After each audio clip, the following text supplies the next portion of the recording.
Yeah, Yeah, we can and zoom. even Yeah, your we've got daughter a, as well. yeah, we can zoom. Oh, awesome. Just okay. Test, test, test. Are we good? Perfect.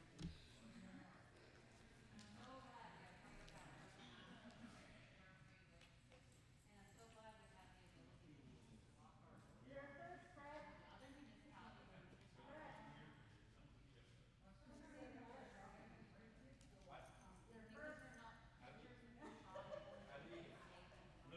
You're first.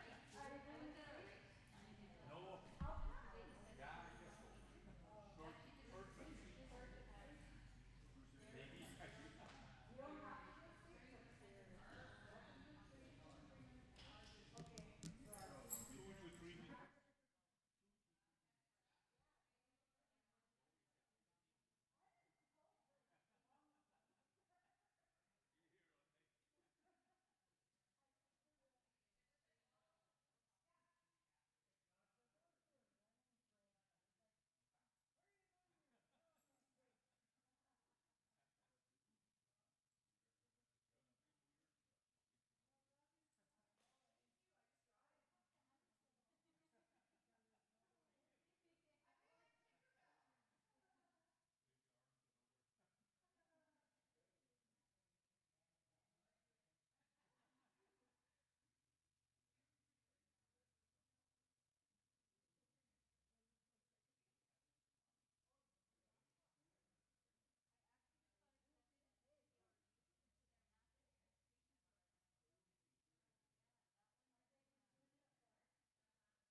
Hey, can you guys give me a thumbs up if you could hear me?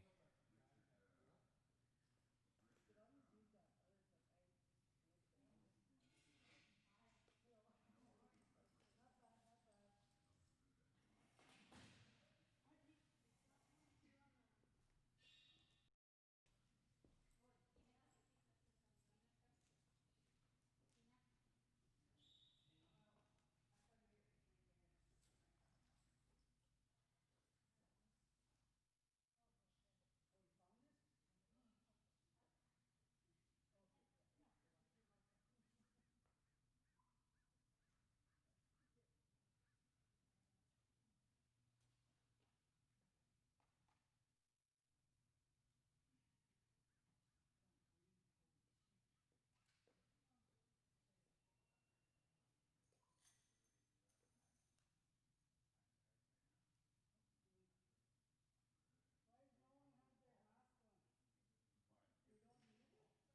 Testing?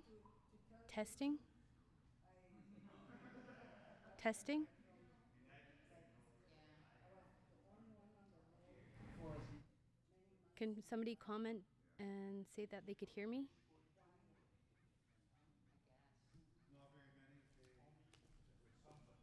Is the green thing on?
Good evening, everybody, and welcome to all the participants of the 2000 Causley All-Candidate Forum.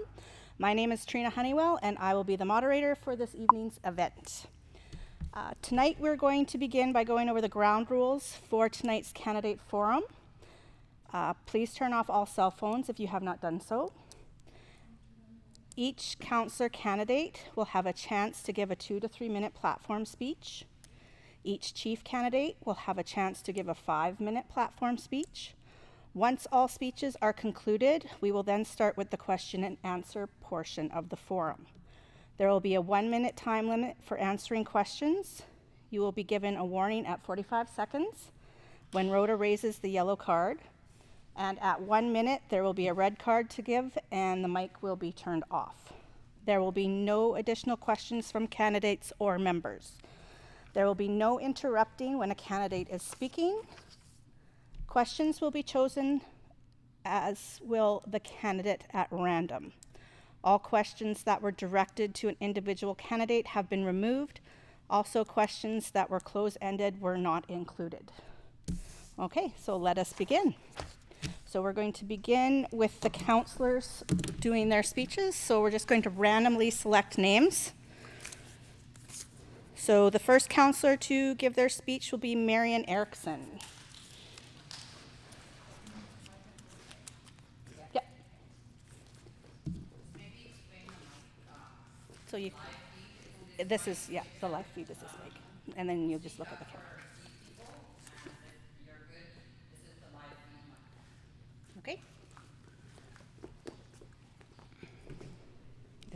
Everything okay?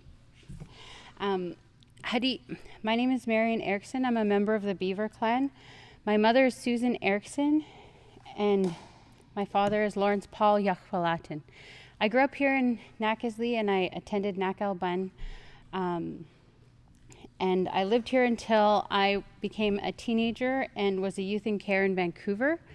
When I lived in Vancouver, I graduated from Burnaby North Secondary School as Aboriginal Youth Role Model of the Year. Shortly after completing high school, I moved back and had my son, Keom Kwiwazans. Once he was born, I again moved away to pursue education and completed the Applied Business Technology program at the College of New Caledonia. Afterwards, I worked in the Nakasley Natural Resources Department here in Nakasley, and that's where I found my passion for geography. Today, I have a Bachelor's of Arts in Public Administration and Community Development through the Geography program at UNBC. During this time, I was awarded over $18,000 in scholarships and bursaries. And this is based on academic achievement. Right now, I work at the University of Northern British Columbia in the Northern Medical Program, where I'm the research manager of the Health Arts Research Program. I have various publications regarding Indigenous health and wellness, including at UNBC, UBC, and through the Vancouver Foundation. I will have links to this on my Facebook. Anybody can find information about me on Facebook. You can also Google me and you'll find information from LinkedIn, as well as various projects that I've participated in over the years. As for voting for me, I think that the community should know when they think that I'm ready. I see a tremendous amount of capacity in this room. I would very much like to advocate that Nakasley have their very first female chief. Based on research that I've found through the Government of Canada, having women in leadership often brings increased capacity in terms of health and wellness, and during a viral pandemic, this is very important. I also think that we do need to focus on bringing some young people into the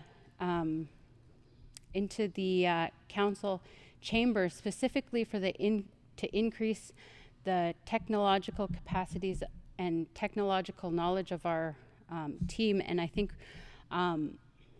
there is a lot of really great candidates who can do this. Thank you. Thank you, Marion.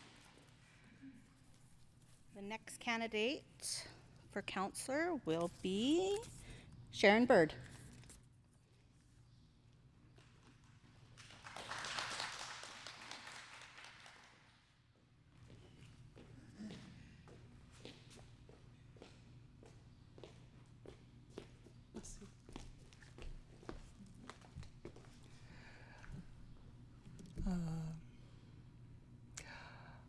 I would like to thank the organizers for the opportunity to speak to the membership.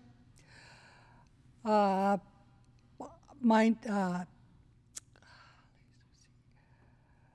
Suzy Sharon Bird. My name is Sharon Bird.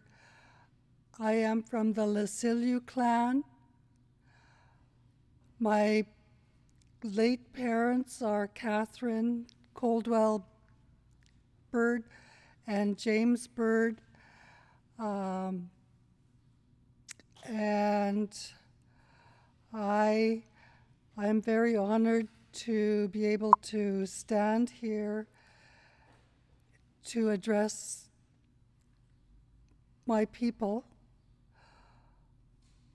What I want to bring across the message, my vision for the future is everybody on their KO. And we have a problem with working out trap lines versus KO. We really need your help in figuring out how we're going to move forward with this issue. It is so important. The land is so important. It provides our medicine, our berries, our food, and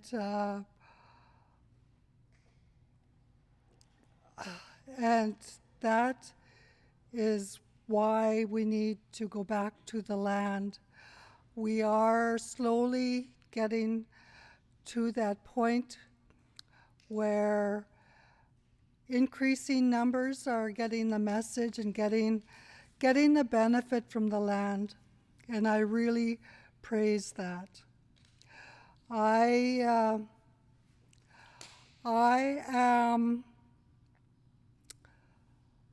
am a strong person. I have managed to grow up with epilepsy, and in that package, I call it package in my life, there's everybody around me who were alcohol, dependent on alcohol, and that's where I learned that I wasn't allowed to drink alcohol, so I moved over to Nation Lake, Chuchi, and that's it. Thank you.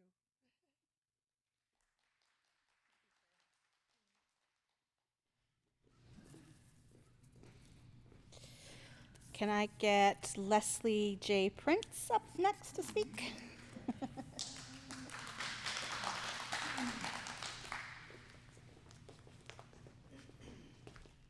Hello, can you hear me? Can you hear me? Hi, my name is Les Dago Prince. Just about everybody knows me on the res here. I've only been in council here for a year now. I have 1 year experience at this, basically, and I think I'm doing okay at it. I'm learning a lot. I'm not going to be sit here and promise you a whole bunch of bullshit. I'm here to do a job like everybody else, so vote for me if you can, and if you can't, well, I hope the best people win.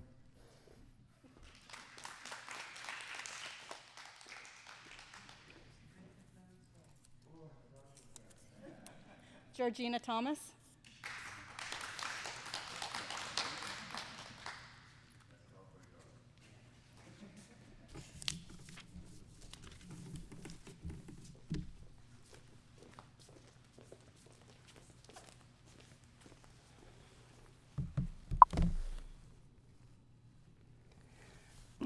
Hari Satnakazli Whut'en.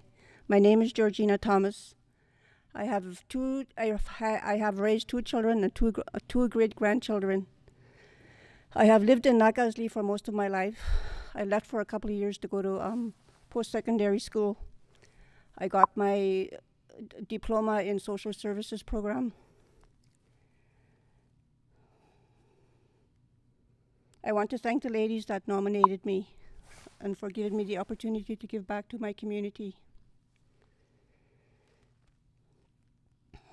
I would like to see more attention given to our women and children. Too often, these issues are placed on a back burner and never addressed, either at the council table or on the national level. There's a lot of poverty and different types of abuse that the women and children go through. And as leaders and community members, we need to step up and start finding ways to find solutions for these issues. It is also our duty to support families that are struggling and try to find solutions to keep MCFD out of our business and find our own way of doing things.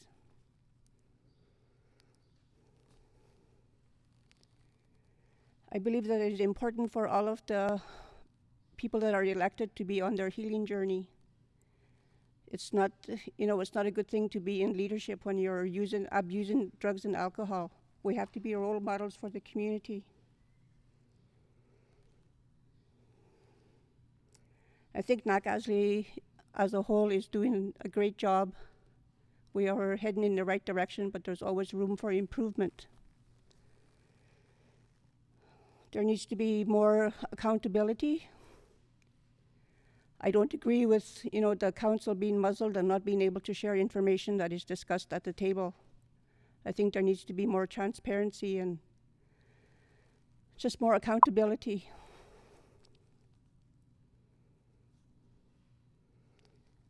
And taking on the role as a band counselor is a huge responsibility. It takes commitment, dedication, and the ability to listen and try to move forward with solutions that are going to work for everybody and be fair. And once again, I want to thank the people that nominated me. Awetsa Masi.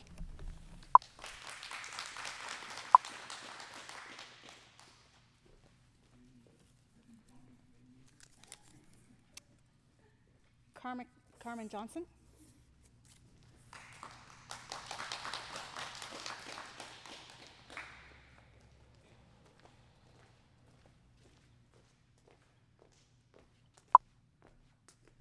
Hello, my name is Carmen Patrick Johnson.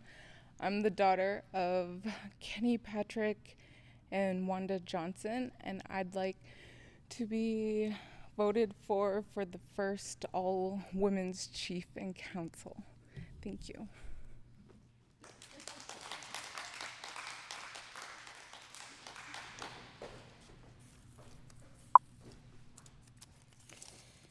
Next, can I get Pete Erickson up?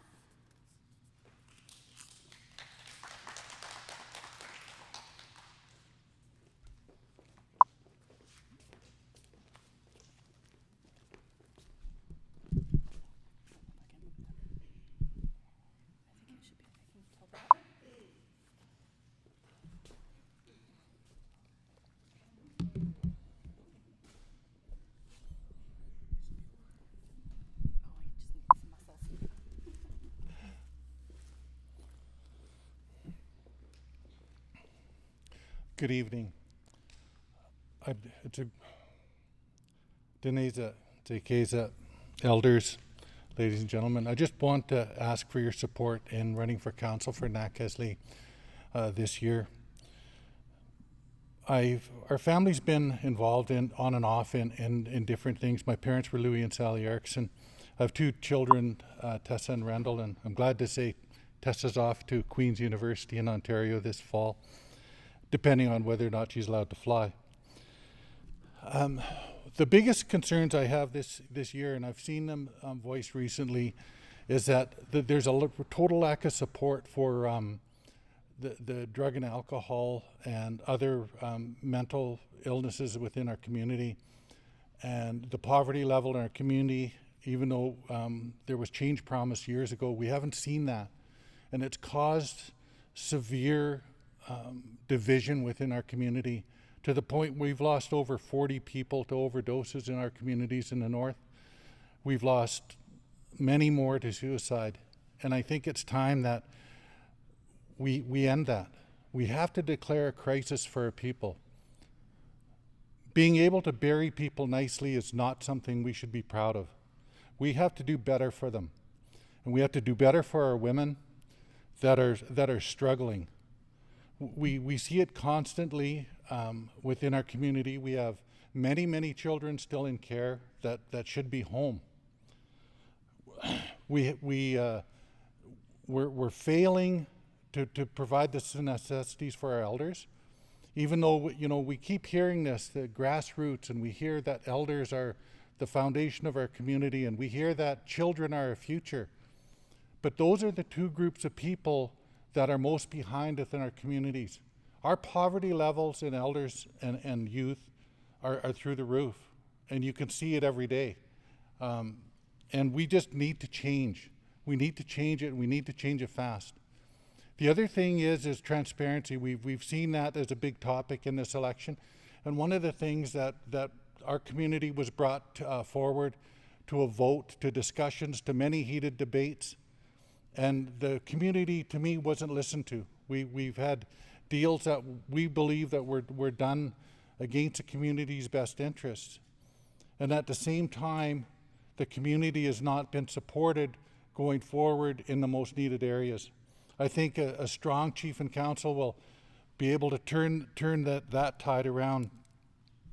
The biggest thing, like I said, is our youth, our elders, and the fact that the moose in our moose study that just was released are literally starving to death in this area. Our salmon are less than 2%. We had 43 salmon last year. So, thank you.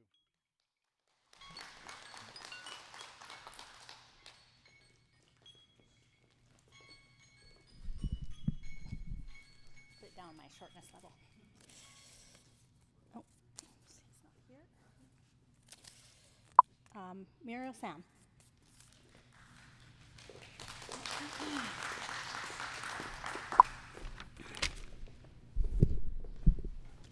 Hari Nakasli Whut'en. First of all, I'd like to thank Seraphine and Anastasia Monroe for nominating me for council. I am honored. My name is Muriel Sam, also known as Bonnie Joseph. I am married to Frank Sam Jr. My daughter is Christina Joseph, and she is the assistant manager at Sana'i. My son is a goalie and will soon first year midgets, and my parents are George Enoch Joseph and the late Susie Q. My late grandparents are Alexander and Monique McKinnon, Frank and Josephine Austin, and Enoch Joseph. I was an active part of Didone Drumming and Singing, Tsudene Recreation, and Nakasli Housing Committee. I understand the issues Nakasli faces from my past experiences working and volunteering. I strongly believe that bringing our culture back is a slow process, but if we as a community pull together, we can achieve anything. I moved to PG to achieve my business diploma, and I'm happy to say I completed it in December 2019. It was not easy through my experience living off reserve. I see the struggle that others have been through.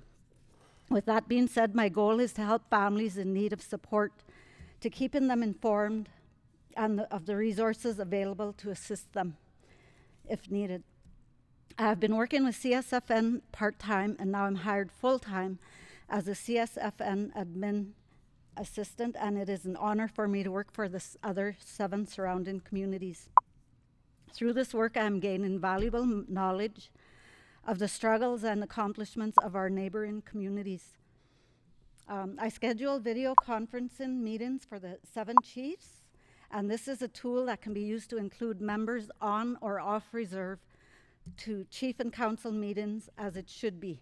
Technology is awesome. We must come together as a community and include our youth in our conversations, as they are our future, and as equally as important to include our elders to look for direction. I talk to my teen son often, treat him like an adult, and I'm honest with them. And the result is that he can talk to me about anything. And this is the goal I want to achieve with all the youth, to let them know they are important to be in the conversations. The elders are knowledgeable and we need their support to help us figure out ways to help the vulnerable. Maybe through potlatch, like the old days, I don't know. I am still learning. Suicide is a heartbreaking subject, and I know the health center is doing a lot of work, but we can support them as best we could. Okay, I would like to say I strongly believe we are connected to Mother Earth through our language and our culture, and we must protect her and utilize her gifts accordingly, meaning taking what we need to survive and respect her. In closing, I would like to say, together we are stronger. Thank you.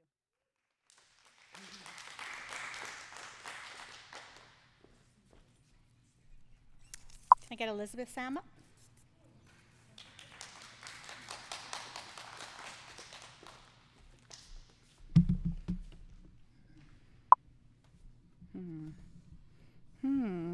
Can they still see me?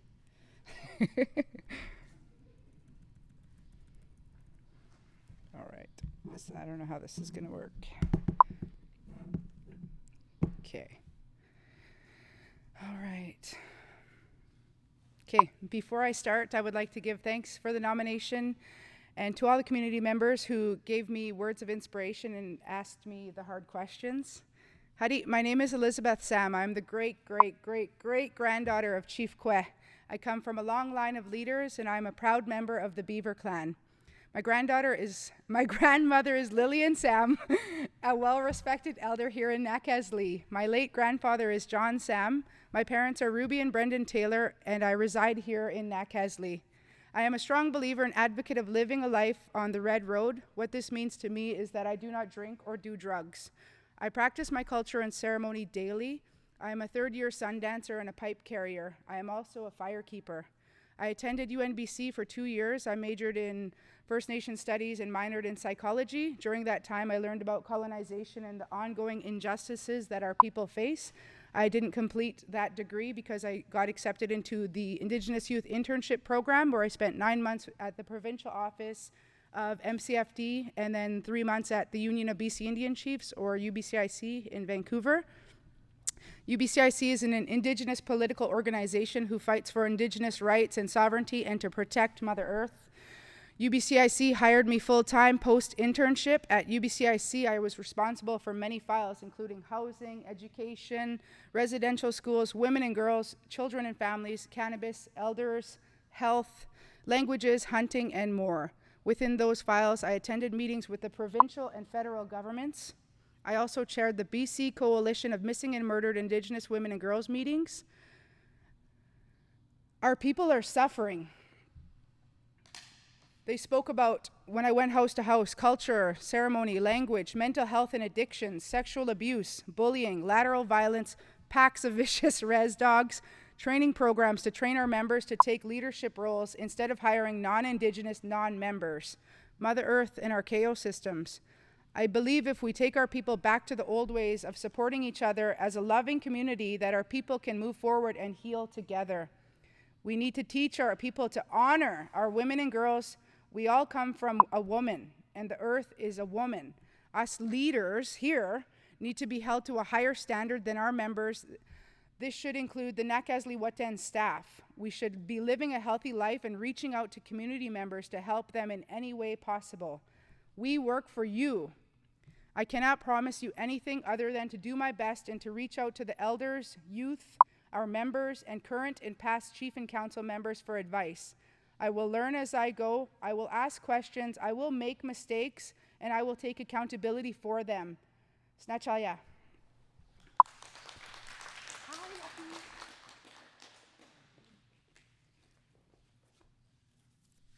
Fred Sam.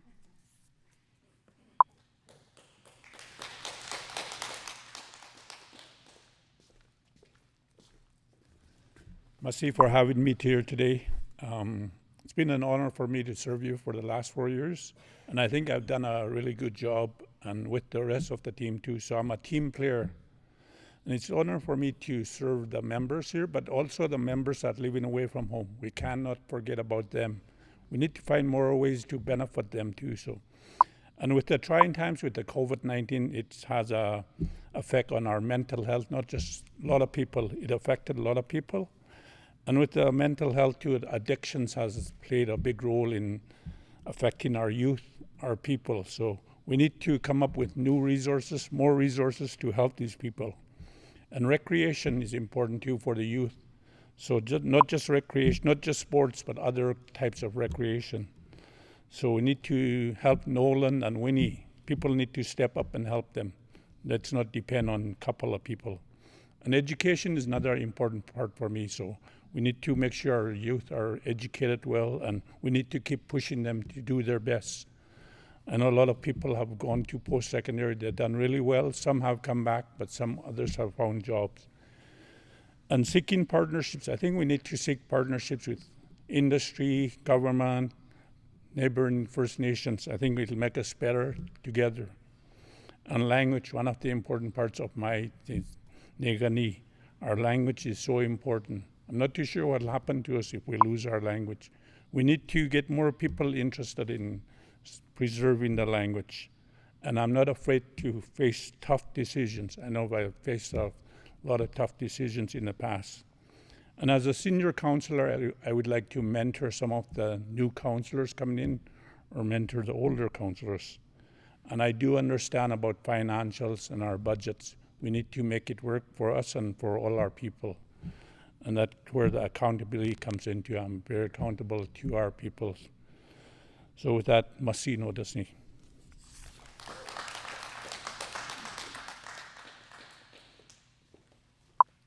Okay, now we're going to move on to the chief candidates.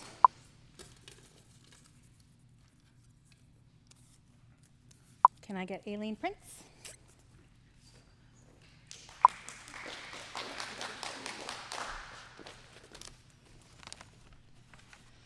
Good evening. I am so happy to be here today. For those that don't know me, my name is Aileen Prince. I'm the daughter of Nick and Irene Prince, a member of the Lastilia clan. I'm married to Bob Boscheman. I have 6 children, 4 stepchildren, 21 grandchildren, and 2 great-granddaughters. And I love them dearly.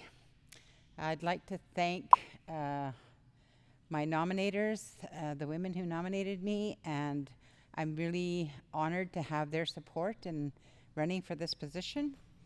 I thought long and hard about what I could bring to the table and whether this is the route that I should be going in, and decided that I could bring something valuable to the table because I've been working with the band for over 20 years and have a lot of internal knowledge about the workings of the band, the finances, the programs, the administration, but also about the political environment as well.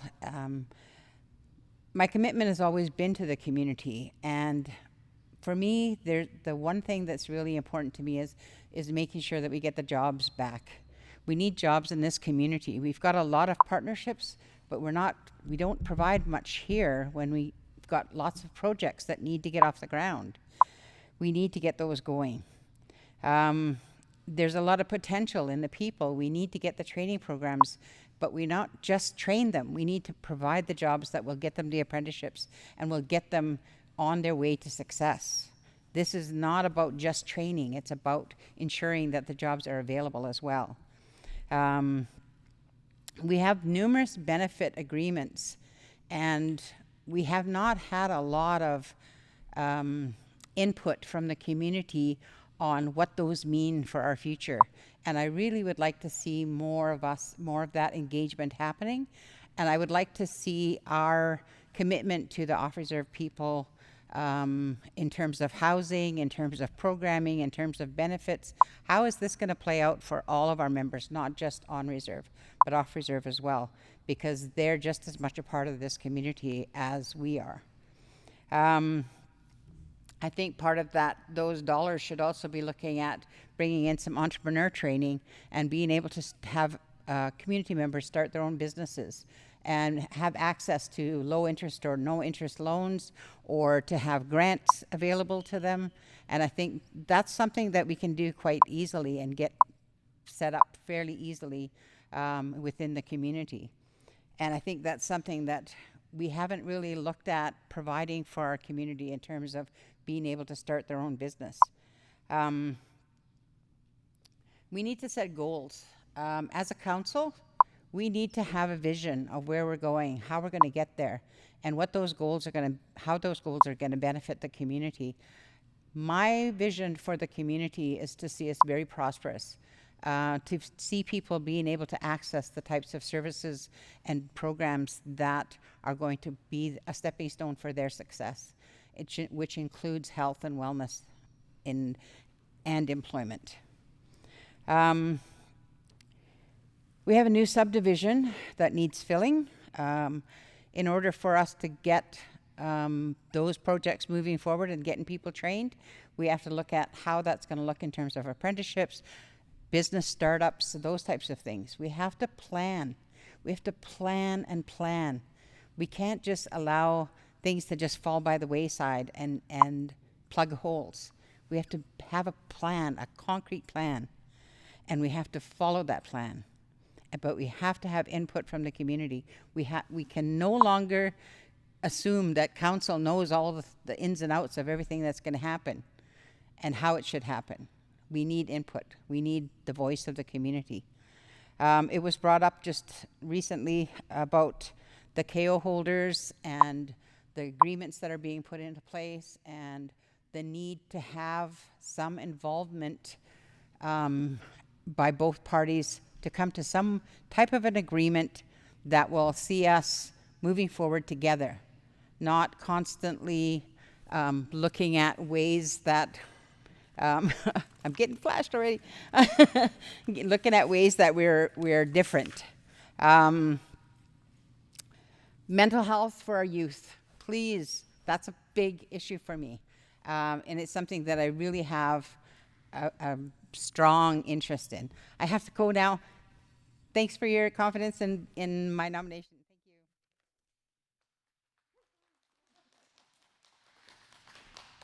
Thank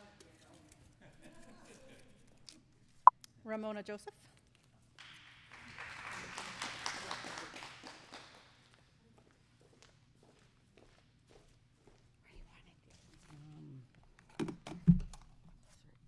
Oops, what's this thing right there?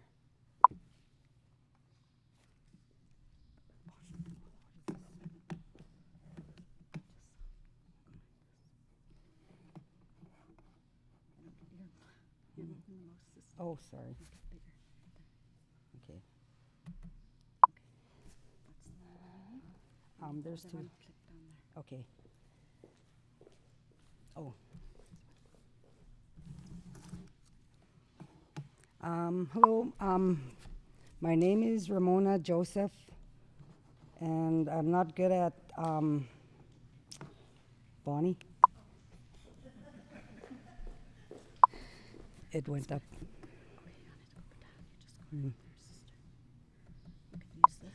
Okay. Okay. Okay. Okay.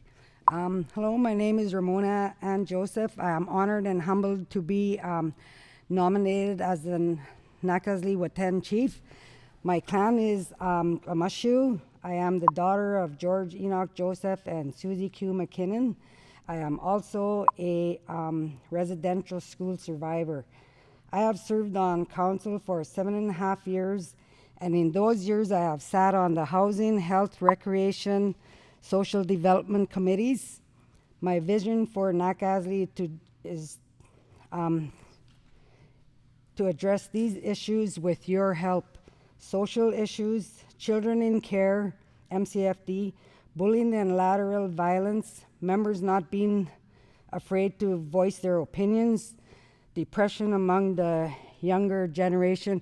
And it's really nice to be among like-minded people also. I really, that just makes my heart feel so good. Everybody should be treated as equals and respected, heard, and safe in all aspects of the band as a whole. My plan is to be a stay-at-home chief and attend only if it's in dire need. I don't want to be out attending meetings, and I'd rather stay here until we get everything is okay. Okay, my plan is to be at home chief and attend only if in dire need. I am human and I will make mistakes, and there is 8 counselors, and you should use your voice to correct me and not feel threatened. I will take constructive criticism. I will listen with an open mind and heart.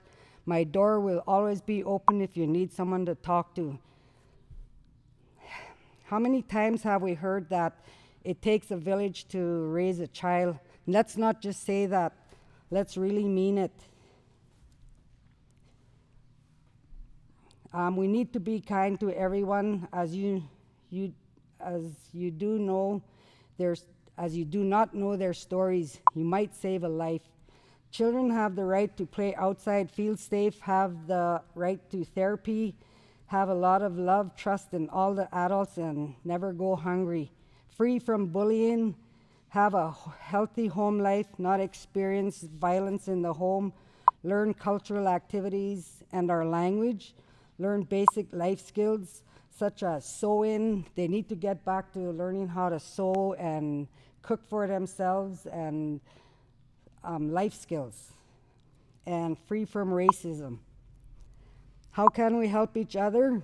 If you see a family that is struggling with their children, offer to give them a break. So you'd be walking down a road or past someone's house, and then you'll see this lady or grandmother or whomever it may be struggling and just go over there, and if they have trust in you, just ask them, could I give you a maybe half-hour break? Could I take the kids off your hands just for a little while? Something like that will make a big difference, I know. I had experienced that. Also,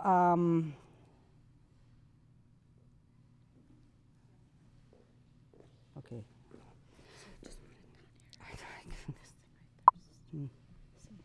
Sorry. Give the women the opportunity. Okay, give our women the opportunity to start their own business. There's a lot of women that know how to bead, tan hide, cooking, and they could get the help. They could either, I think there's a lot of women here and men that could help you to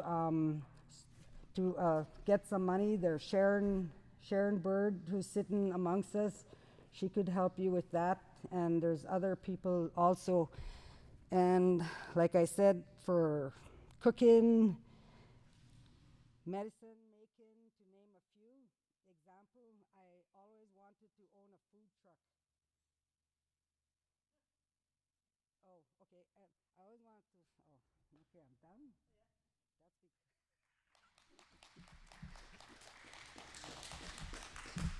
Thank you.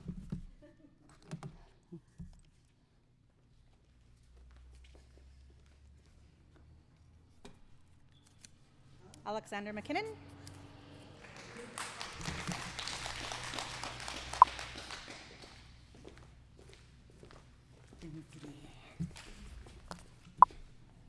Howdy.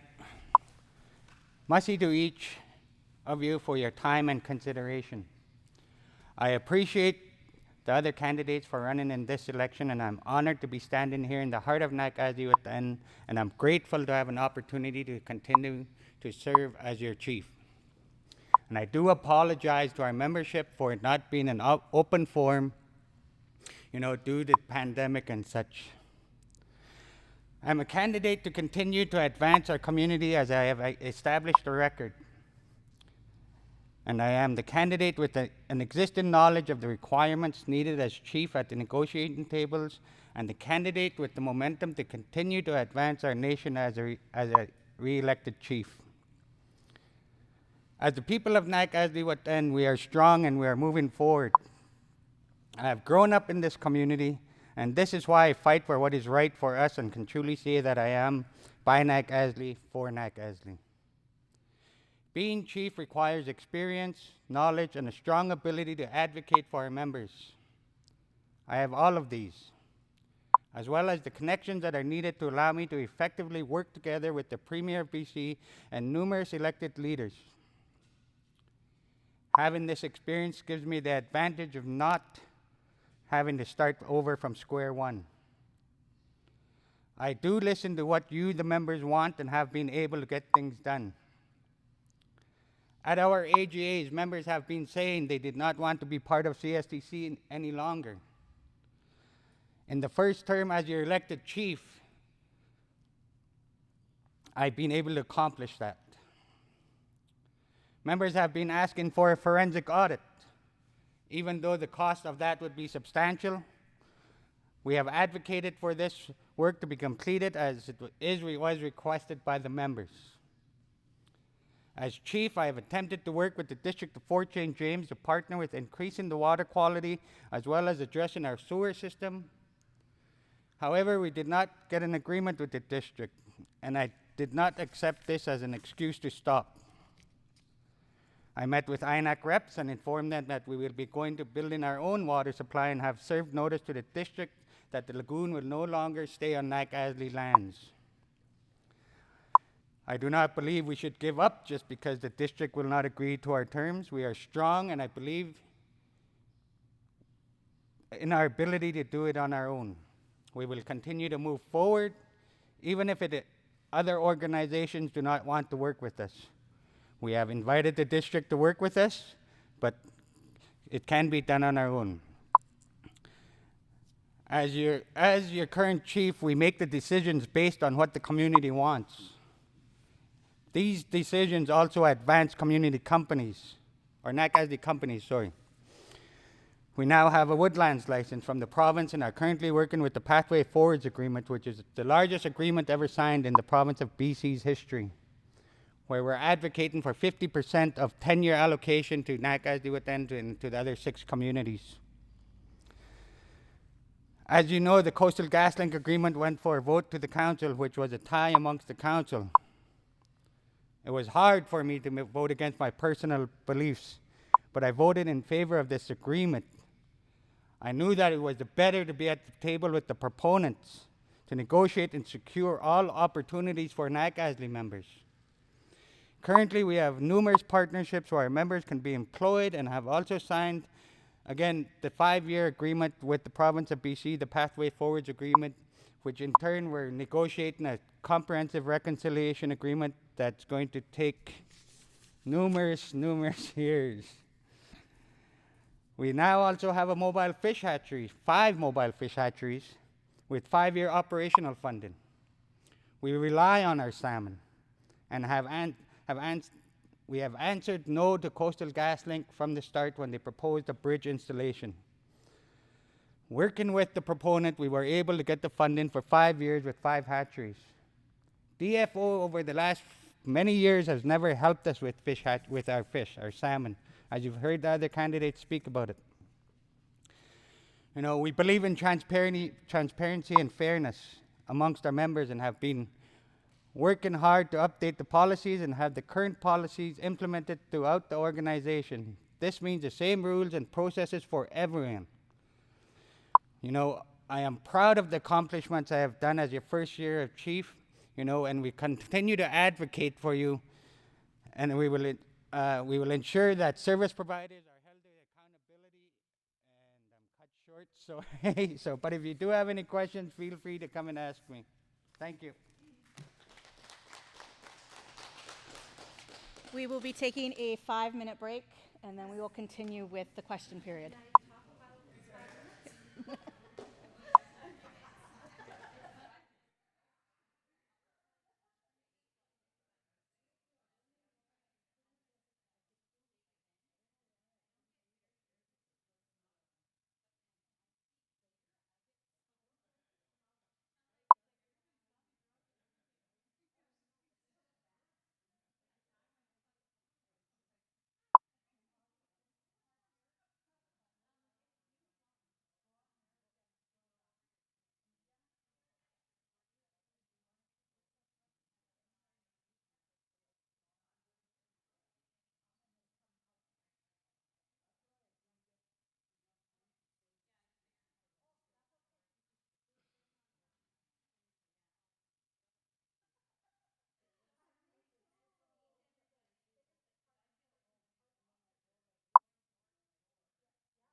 Hello, we're back.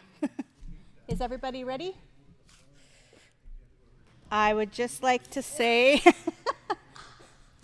that Carrie Nash, Alyssa Krause, and Derek Martin are not in attendance tonight, but they are on the ballot. And Cyrus Prince. Okay, so we're going to start with the counselor questions first. So I will draw a name, pick a question, and then you'll come up and answer the question. Okay?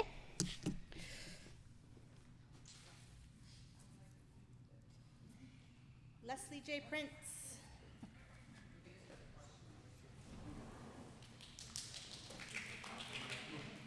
Yes, watch my language, I understand. Don't swear. Except for in-camera business, do you think the band council meetings should be held in a more accessible place for the membership to attend? Should they want to observe instead of the band office? This question was submitted by Debbie Prince. Yes, I do. I think all our band meetings should be in public at Cottonwood Park. I really do. I really think they should be all public. They should all be in here, except for in-camera sessions. Everything should be out in the public. I really don't understand. I know a lot of people are intimidated by the boardroom itself because you're enclosed. I really don't like being in there either myself, but we have to be there for our meetings, right? But if we could have them in the hall, outside, in the park, ball field, doesn't make any matter where it is. I'm willing to work on that if I can. I think it's probably the best idea that anybody's brought up yet. Thank you.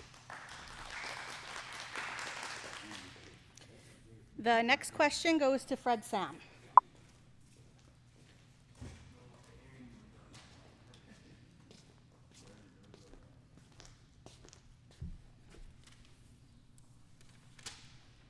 How do you feel about the code of confidentiality? From Ramona Joseph. Code of confidentiality, I think it's very important. Like if we're discussing something that's quite important and people shouldn't be talking about it outside of the hall or anything like that, it should stay in there. And we need to keep that oath, because if we break that oath, then we're at fault ourselves too, and we should understand that and make sure we understand the oath of confidentiality and what it means. And I live by that, and a lot of our counselors need to understand that. New counselors need to understand that too, so thank you.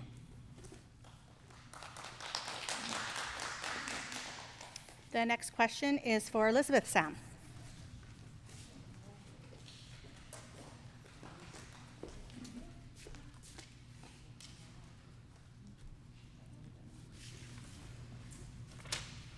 Would you agree that plagiarism is a form of theft and highly unprofessional? What are your thoughts and why? This question was submitted by Clementine Thomas. Thank you for that question, Clementine. It's a really good question. As I learned at UNBC, that plagiarism is a very serious offense. You're taking someone else's hard-earned work. That would be like me taking Marion's work that she studied for 4 years and just saying, I did it. You have to honor that person, the work they put into it, and yeah, I think it's not good. Thank you.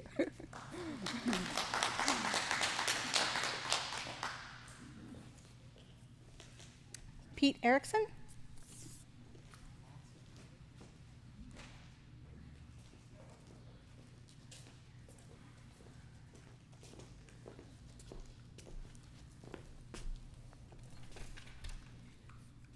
I feel off-reserve band members are being forgotten. How will you include them in important matters? This question is from Sharon Hunt. Thank you for it's been a pet peeve of mine for years. We always say everybody's equal, but we have on reserve, off reserve. We have students that are discriminated against on how they live. I believe that the band could do a much better job, and I'd be an advocate for ensuring that equality is not only a word spoken, but it's actually practiced. You know, we have the Human Rights Act that's not even being followed within our own community, and it's legislated a lot of times right from Ottawa. So it's a process that's got to be stopped. It creates even more division in a community, and I believe that the on reserve, off reserve thing is actually just got to be eliminated entirely. Thank you.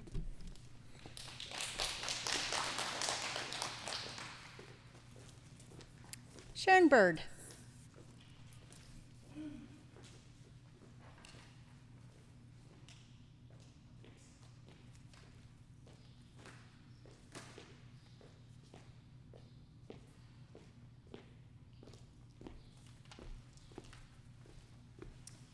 What are your aspirations and how do you plan on achieving them? This question was submitted by Catherine Lassard. Thank you for the question. Oh, I could just go on and on and on about my aspirations. Oh my gosh, that's a great question. I joke. I just. My aspirations are, number one, I want to get back to Choochee Lake and Mudson Choot, RKO, and live there full time. That's what I want to do when I retire. I'm just about there. I will never give up on my aspiration. I would love to see all our neighbors out on the land. Again, that's what I want. And my vision for the future is everybody out on their KO, including children. Okay, thank you.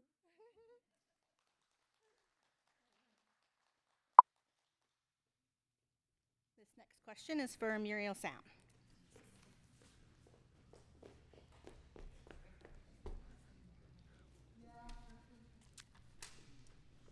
What measures will you implement as a priority to effectively deal with the Forestry Service spraying herbicide on our KO, and how will you go about doing it? This is from Kenneth Peters.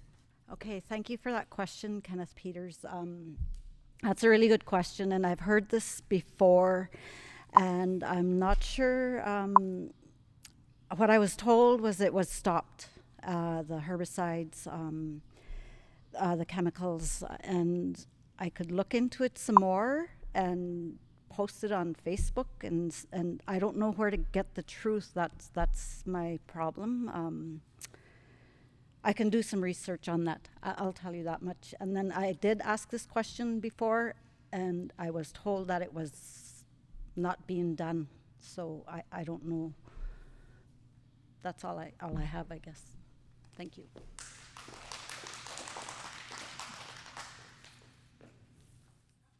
Carmen Johnson.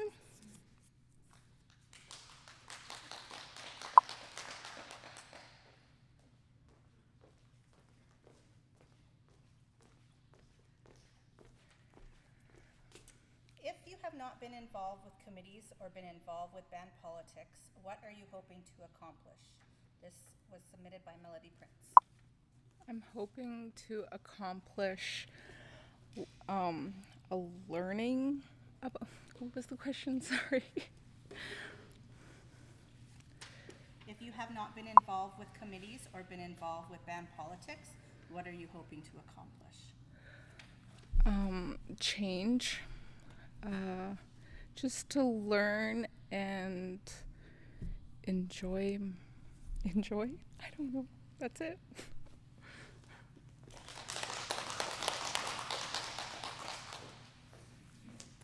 Next question is for Georgina Thomas.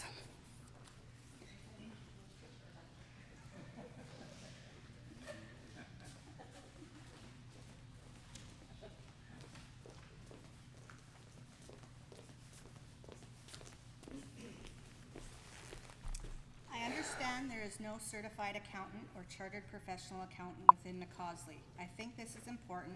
Would you agree, and why? Question submitted by Sharon Hunt. I agree with this. I think it's really important that we have somebody that has a designation. There's a lot of money that's being handled, and then just to be on the safe side, I think it's good to have somebody that has the qualifications. Thanks.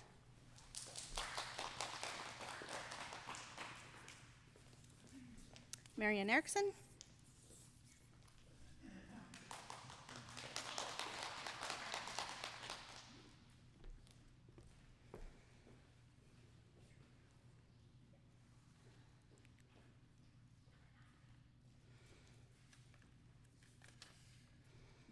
think having the Cosley High School students attend council meetings so they can start learning about band businesses and how it's conducted? This is from Debbie Prince. I absolutely think that's a really great idea. My sister Kayla was actually on the youth council committee before, and she speaks really fondly of her time there. I know when I was a youth, I wasn't in any place to be in a leadership position, but in high school in Burnaby North Secondary, I was actually part of the Eagle Feather program, and that was a huge turning point in where I learned public speaking. And I think that these sort of avenues give youth a voice and allow us to train our future leaders.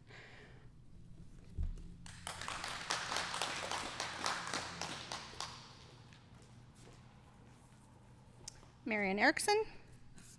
We're doing another round of questions. Okay, so this is for the second round of questions. Second round of questions.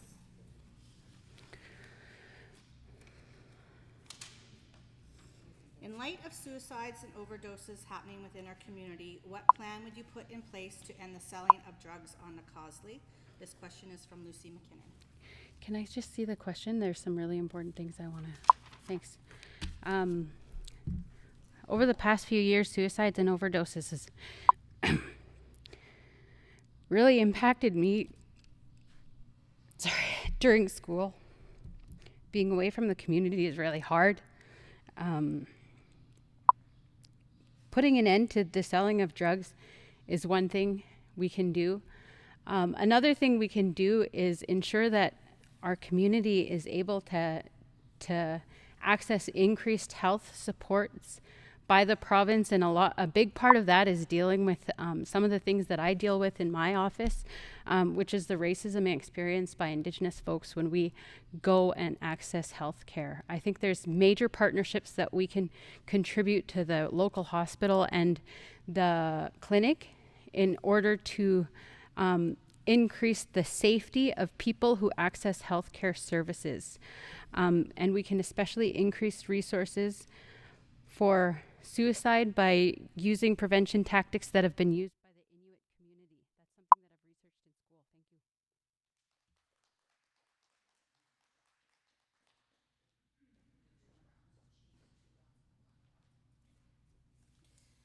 you. Carmen Johnson.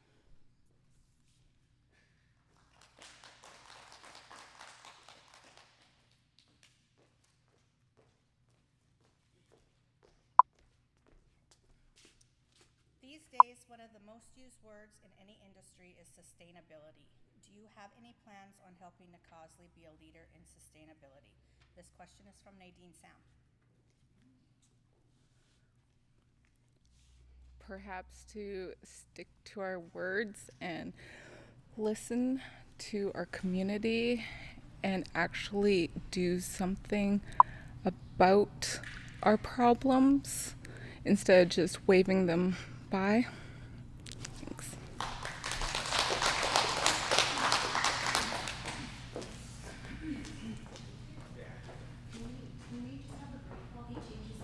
Oh, we just have to change the battery. 5-minute break.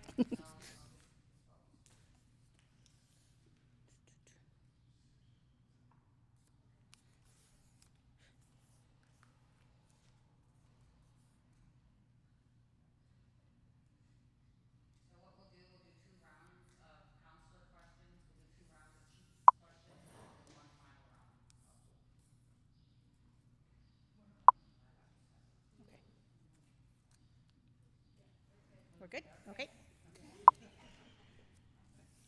Leslie J. Prince.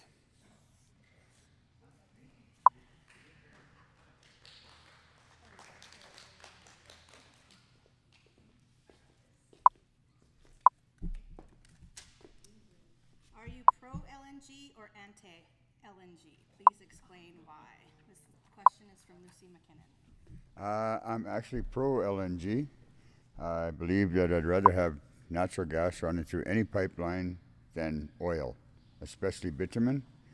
The Trans Mountain Pipeline is probably one of the worst things that could have happened to our country, because nobody even knows who's going to use the pipeline. where or what they're going to run through it or anything like that. If we're running natural gas, we're running natural gas. It's clean, good for the environment, good for us. And if we make money on it, even better.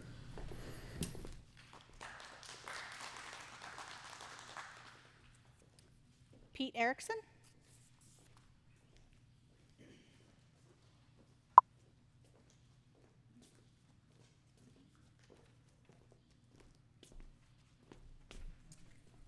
How do you propose we get our youth to be more involved with our elders and learning our traditions?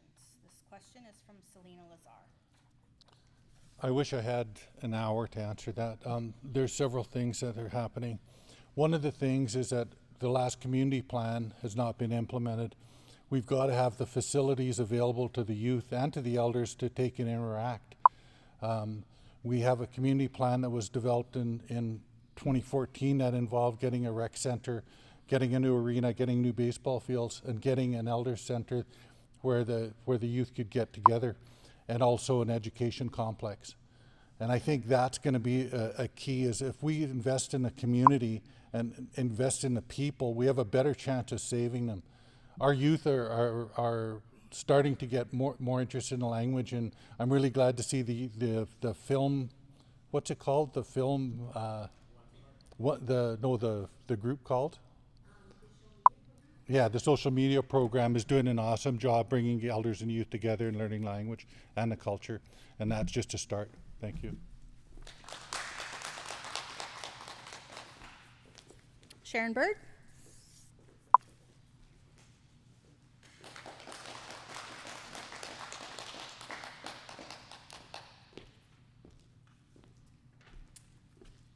If you've already held leadership positions, what community and healing initiatives have you supported, and how have you supported them? And this is from Rosemary Sam. I am part of the Natural Resources Committee, Advisory Committee. Sorry, what was the question again?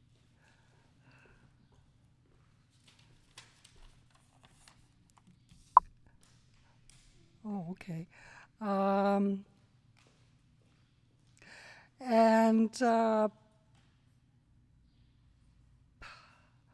I've been part of the Natural Resources Committee, Advisory Committee, and I chose to apply to that committee membership because the land is healing very much. It's I will support land-based healing initiatives. I think they really work well. Thank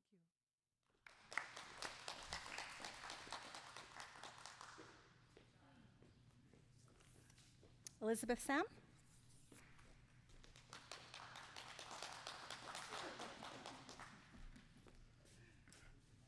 What qualifications do you have to represent Nacosly when it comes to sitting with federal and provincial tables?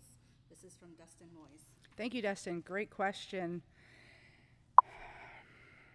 Well, like I said, I worked at the Union of BC Indian Chiefs, and every week and every other week we had meetings with the provincial and federal governments. And I learned a lot by taking notes and listening to the Premier and listening to all of the higher ups and shadowing Grand Chief Stuart Phillip and Cookby Judy Wilson and how they deal with government. I don't trust the government, but we have to work with them. And yeah, I'm willing to learn more. Thank you.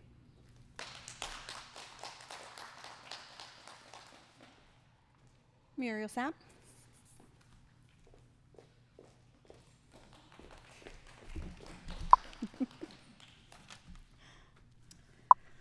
How are you going to reform the Nacosly election code for better member representation on band council?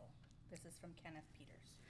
Okay, that's a really tough question again, but we were just talking about it on a break about the election code, and that's, I believe it's outdated. And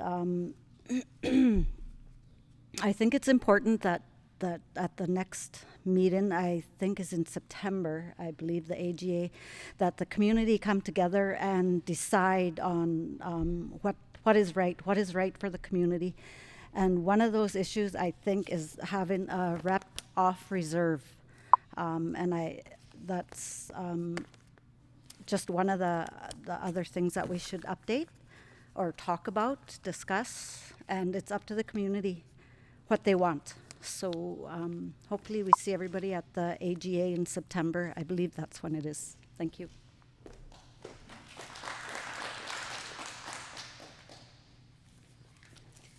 Georgina Thomas.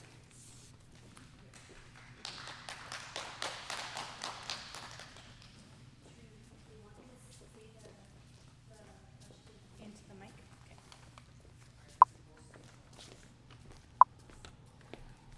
Do you believe that rumors, social media bashing, and mockery directed to or about Chief Counsel and all Nakasley employees is a form of lateral violence and bullying? If so, what steps would you take to protect them? This question is from Lucy McKinnon. I believe that any form of social media that bashes the chief and council and the staff is lateral violence. And the way to address it is to invite people to come to the council meeting or to meet in the band office and go over the issues that are coming out. You know, social media is a cowardly way of dealing with issues. You need to come out, face to face and deal with it. Thanks.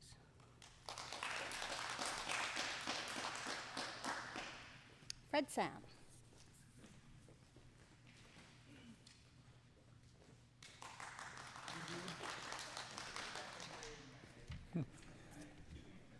I feel off-reserve band members are being forgotten. How will you include them in important matters?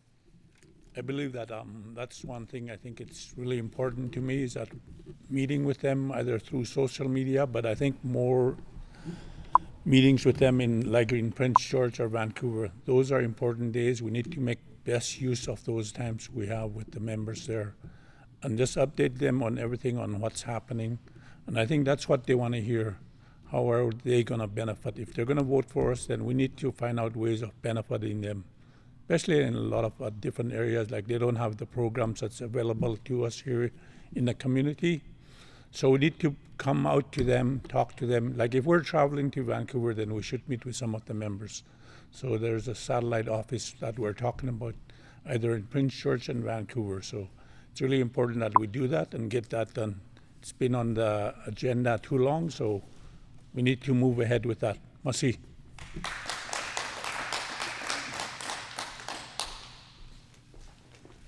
Okay, that concludes 2 rounds with the council members, and now we're going to do 2 rounds with the chiefs.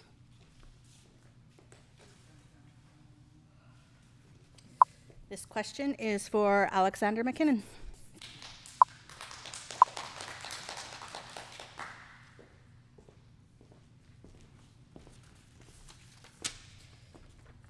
How do you feel about the Code of Confidentiality?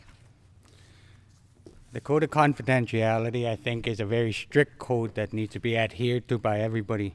There is things that we have discussed in our chambers that are not to be discussed or leaked out to the general members. The reason being is because we need to protect the rights of the individual that we're having discussions about, or the group we're having a discussion about. It's not that we're hiding anything. They have rights too, no matter what or who they are. We need to protect those rights. We have had discussions many times in regards to the breach of confidentialities, and it's penalized by our election code and by our terms of reference. So it is. I really adhere to the Code of Confidentiality, and I hope that the people that are elected into the positions coming up understand that. Because breaching of confidentiality is you have put the jeopardy of the band, the organization, the whole council at risk of being sued and held liable for that breach. So of course, yes, I truly believe in confidentiality. Thank you.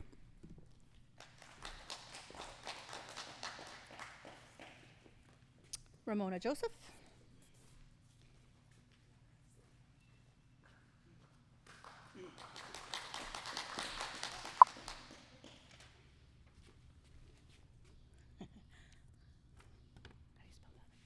Bahlats. Our Bathlats, traditional foods, and our language are being forgotten. What actions will you take to bring them back? This is from Sharon Hunt. Could I see that?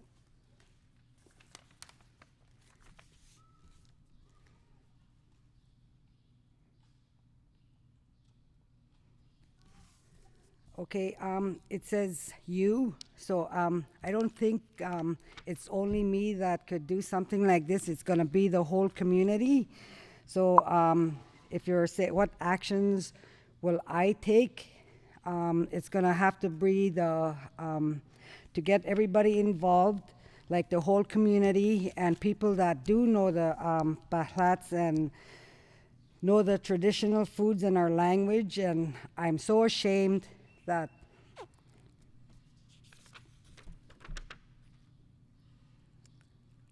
I don't know my language, and it's really embarrassing.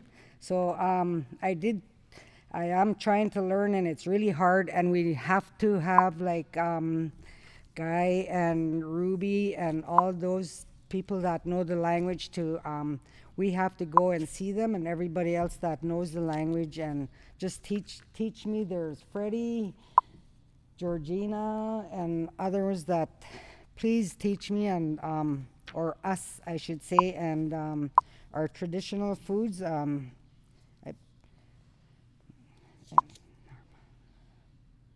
I don't think it's being forgotten, but we have to bring it back. We have to revive it. And that's what we're going to be doing with the help of the community and membership.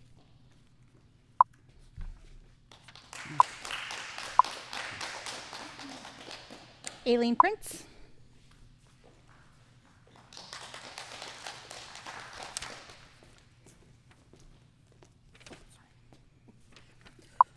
What would you propose to increase job opportunities for Nakaslii members? Well, one of the things that I would propose is we start doing some of the capital projects that we've got on the sort of the back burner. They've been approved, but we haven't got the staff in place to get them going. That would be one of them. Another one would be to encourage people starting their own businesses.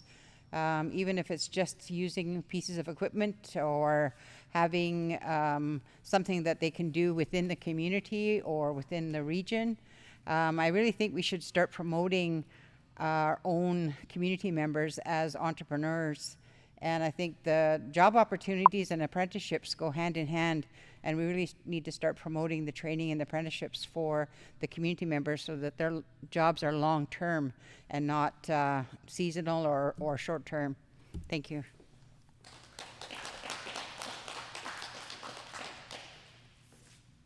Alexandra McKinnon.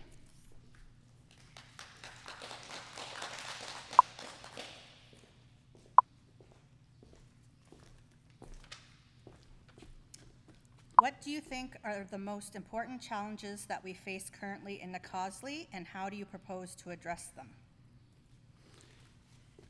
Social issues, our biggest challenge.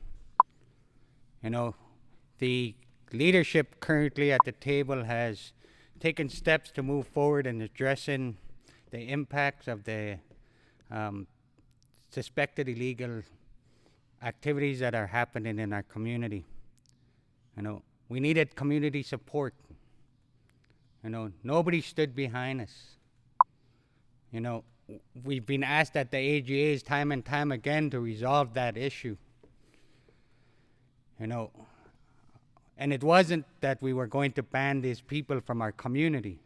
It was we were going to provide them supports, get them the help they need. How can we help? You know, and many of them did come to our council meeting and did address us. You know, and I'm glad they did, and I applaud them for coming forward. You know, the other issues is, you know, there's racism in our community, but racism goes both ways. It's both the indigenous people hating on the non-indigenous, the non-indigenous hating on the indigenous. You know, the systemic racism that befalls everywhere. You know, I advocated hard with the RCMP, you know, and the doctors in regards to our members being treated differently. You know, there are so many challenges before us, and we need the community's input. And you know, every time we've had community meetings, nobody comes out. You know, we hold committee meetings where they're comprised of community members. You know, nobody wants to join those.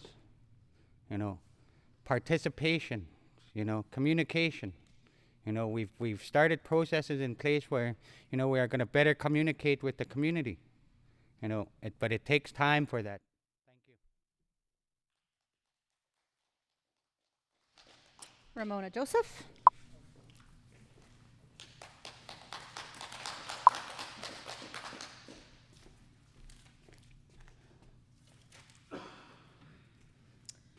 What is your commitment to getting drug dealers off Nikosley?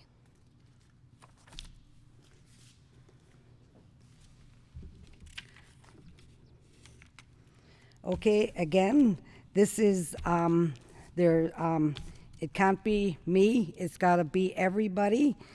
You can't. Everybody has to work together on this, and to say it would have been better if it said like, what would the community or the people? How would you get drug dealers off the reserve? Chief Alec addressed some of this, and this is a hard one. You need to,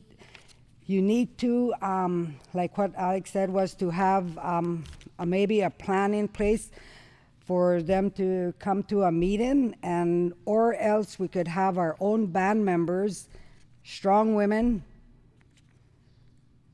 men, to come stand behind us and let's do this together.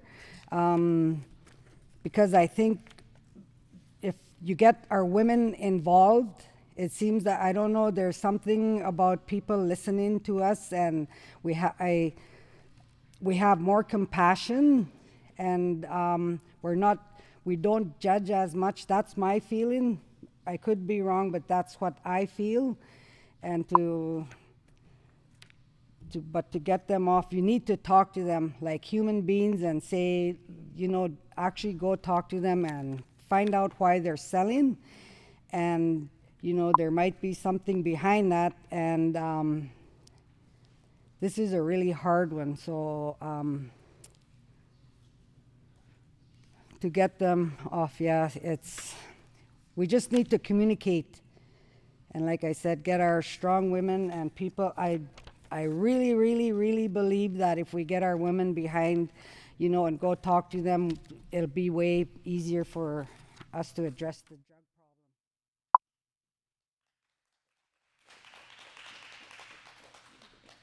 Aileen Prince.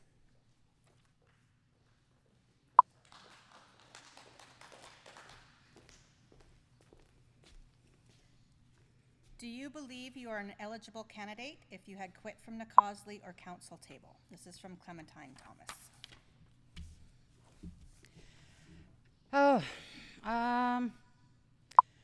I guess it would depend on the circumstances. If, like, say, I had a sick child at home and I couldn't fulfill my duties, I think I would be okay with that. I think that people have their own reasoning for doing the things that they do. And sometimes it's a matter of the heart, and it's a matter of trauma. It's a matter of history. It's a matter of family obligations. There's so many reasons why people do what they do. And I don't feel that I'm in a position to judge why people do what they do, but I think that acting with compassion and allowing people to have the ability to provide service to the community when and if they can, I don't believe we should bar them from doing stuff like that. I think all the help we can get from every community member is what we need. Thank you.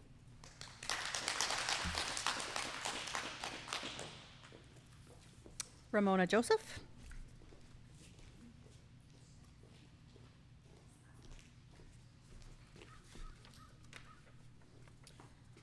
What is your position on gathering and considering community input on major decisions? Would you consider the KO holders? This is from Rosemary Sam. Ooh, this one's a good one.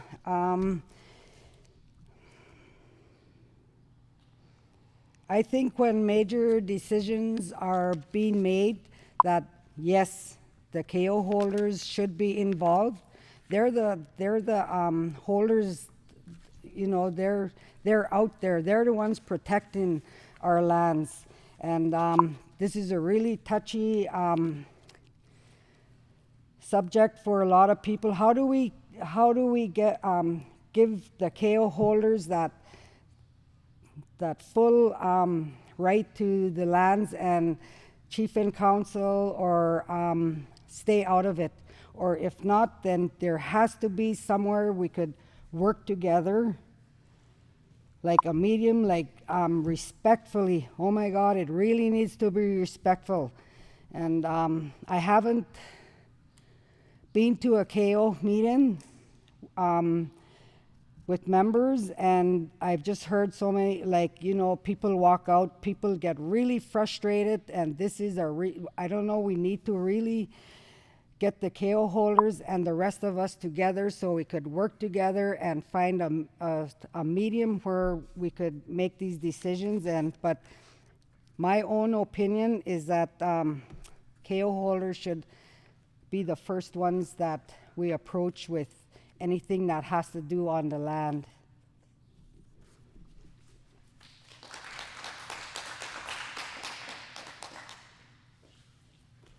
Alexander McKinnon.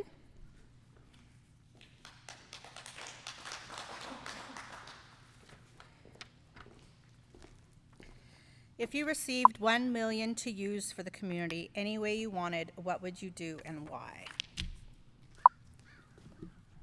If we received 1 million for the community, the one thing we did talk about in our chambers is that, you know, we're looking at financial planning with the community. You know, this was all in our discussions in our chambers prior to the pandemic. You know, full well knowing that, you know, we were going to be receiving, you know, funds from certain agreements such as the Barricade Treaty Agreement, which is in settlement stage, the Pinche Legacy Funds, which we have just recently settled, the Pathway Forwards Agreement, and so forth. And with all of these funds, we wanted to have a community engagement session where the community planned for these funds. We never got to there due to the pandemic and such, you know, but we are hoping that we can continue down that process where the community is engaged and where the community makes the decisions on how those funds are expended. Thank you.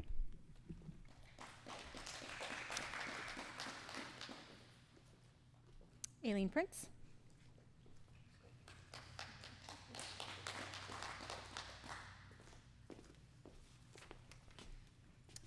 What measures will you implement as a priority to deal with the systematic racism amongst the RCMP dealing with Nikosley? This is from Kenneth Peters. No, that's okay.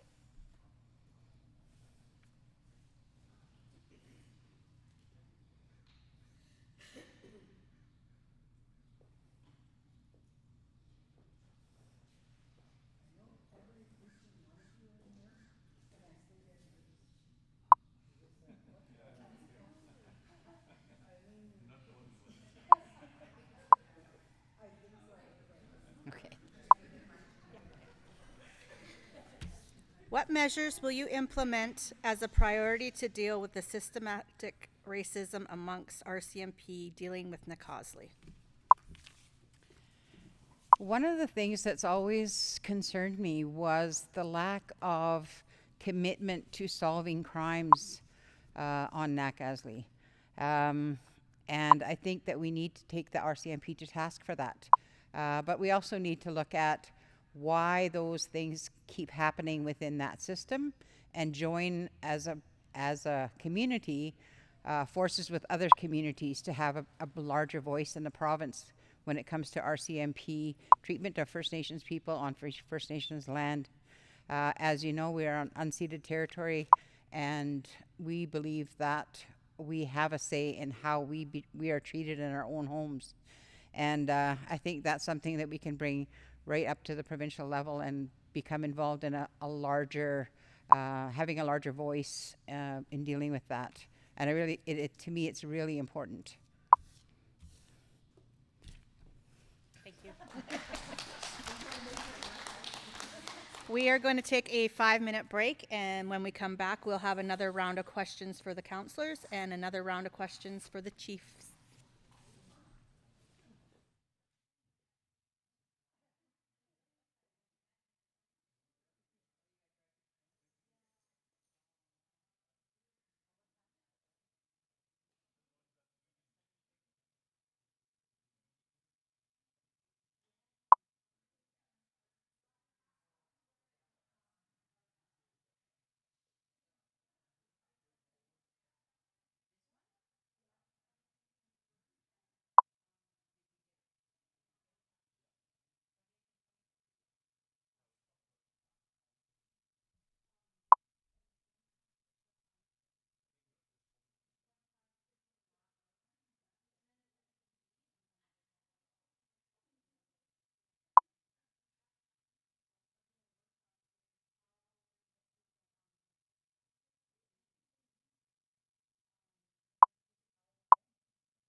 be going back to the counselors' questions.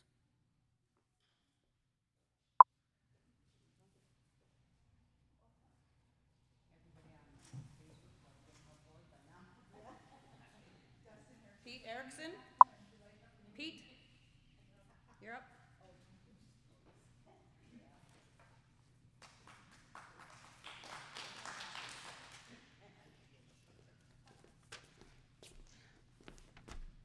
How do you feel about the Code of Confidentiality, Ramona Joseph?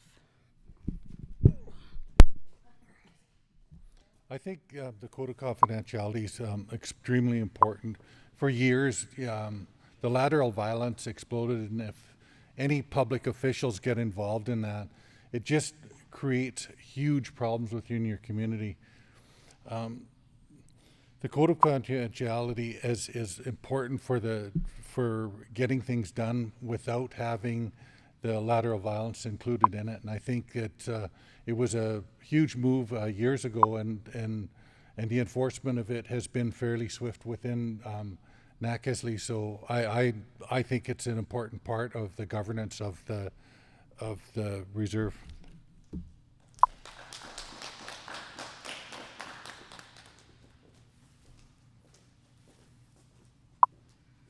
Marion Erickson?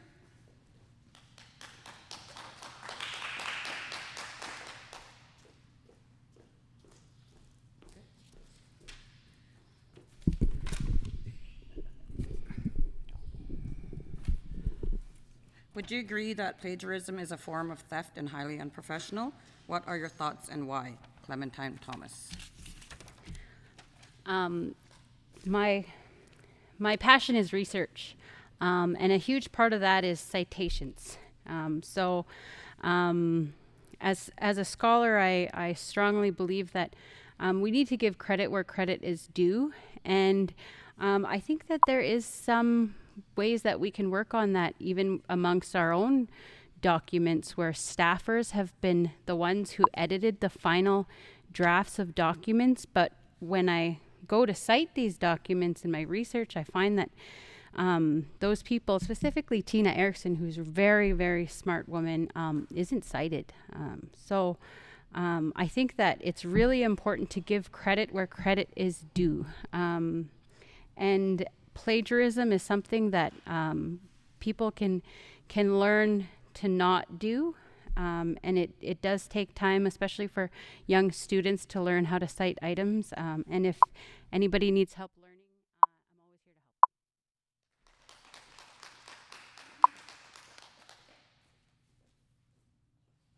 Fred Sam?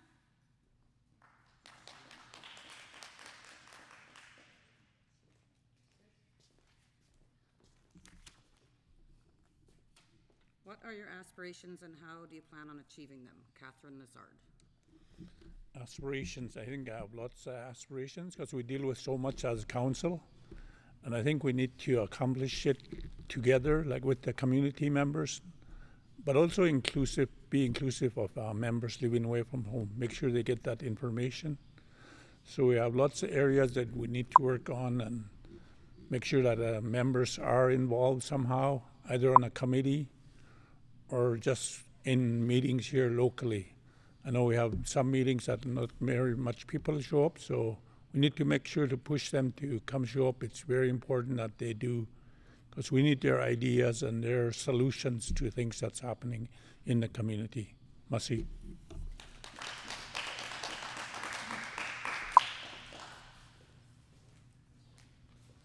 Leslie Dago Friend.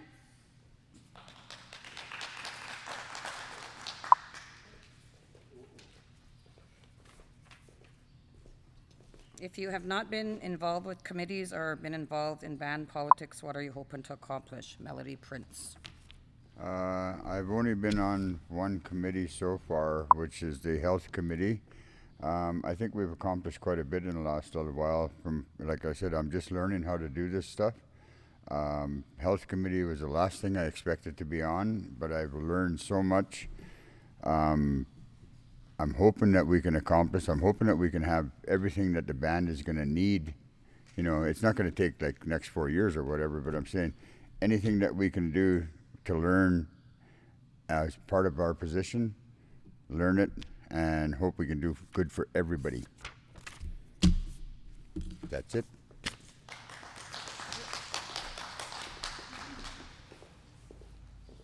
Elizabeth Sam.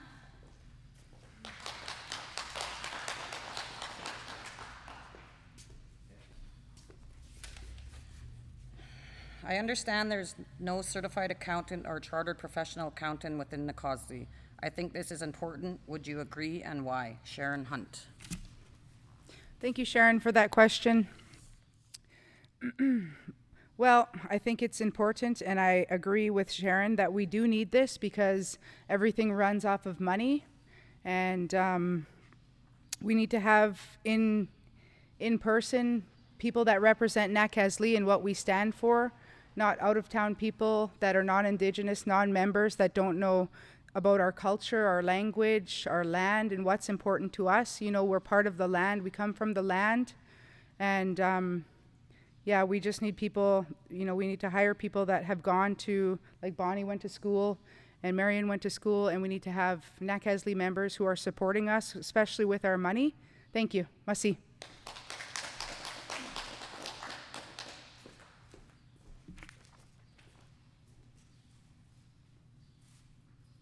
Muriel Sam.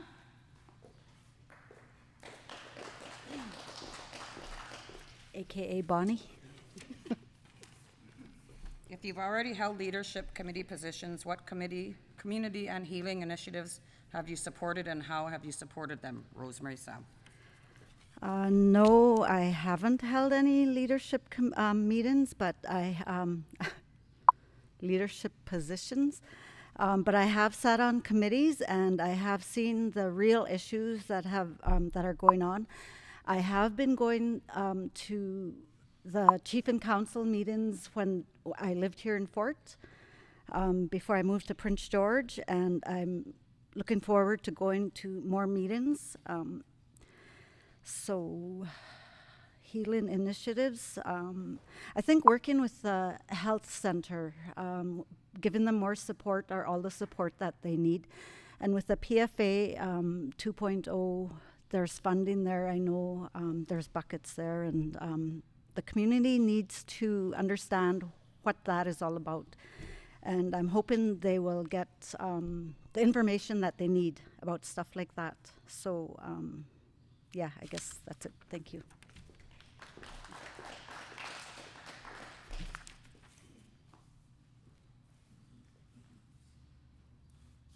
Sharon Bird.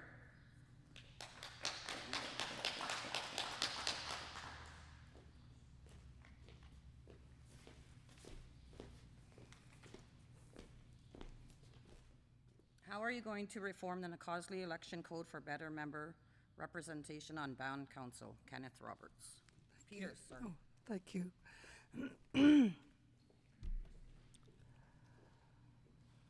I think that the election code is a little bit out of date. Number one, it doesn't state about having to have a criminal record check. That should be in the election code, because every council member that runs needs to get that done before they could run for council. Another issue for the election code is for non-residents, non-resident members and non-status Indians or whatever members need to be represented also. Thank you.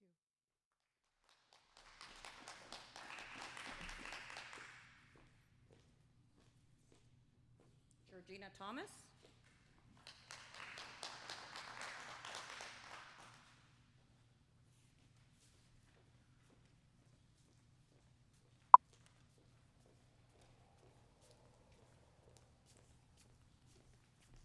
What qualifications, formal education, and/or traditional teachings do you have to represent Nakaslii when it comes to sitting with federal and provincial tables? Dustin Moyes. Okay, so the experience that I have is with when working with the ministry. When our families become involved with them, they have to come and investigate, and sitting at the table and having meetings about the families. I believe that I have had, jobs in the past where I'm able to negotiate and can see the big picture and be able to negotiate on behalf of Nagasley. Thanks.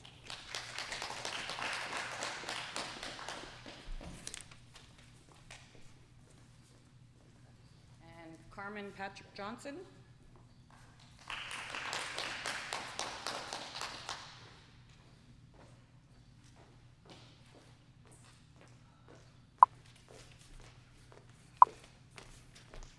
Do you think having the Causley High School students attend council meetings so they can start learning about band business and how it is conducted?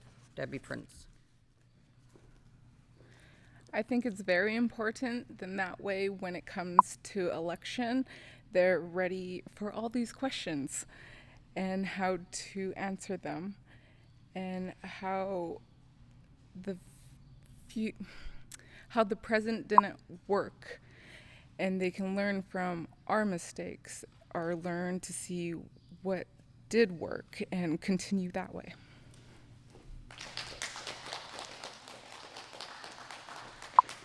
Okay, that's all for the councillor candidates. We'd like to give everyone a big round of applause.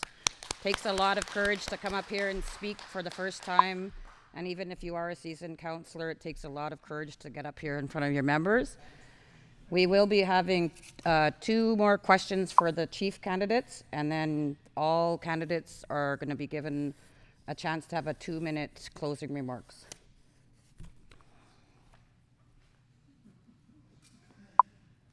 Ramona Joseph.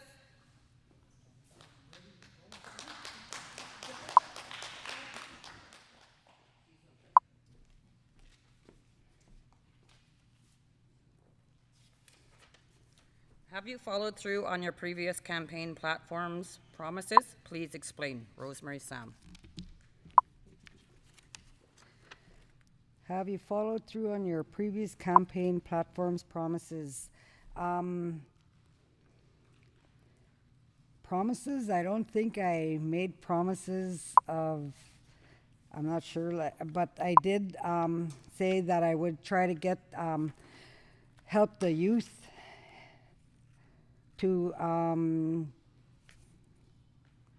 my last platform or for the last 7 years were for the youth, and that's who I believe we really need to get our youth to get involved in everything that we do, like to come to the to be involved in the council meetings, and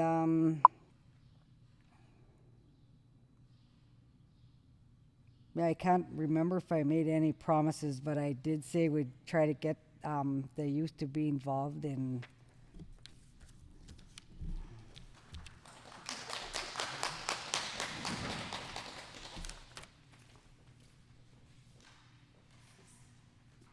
Alexander McKinnon.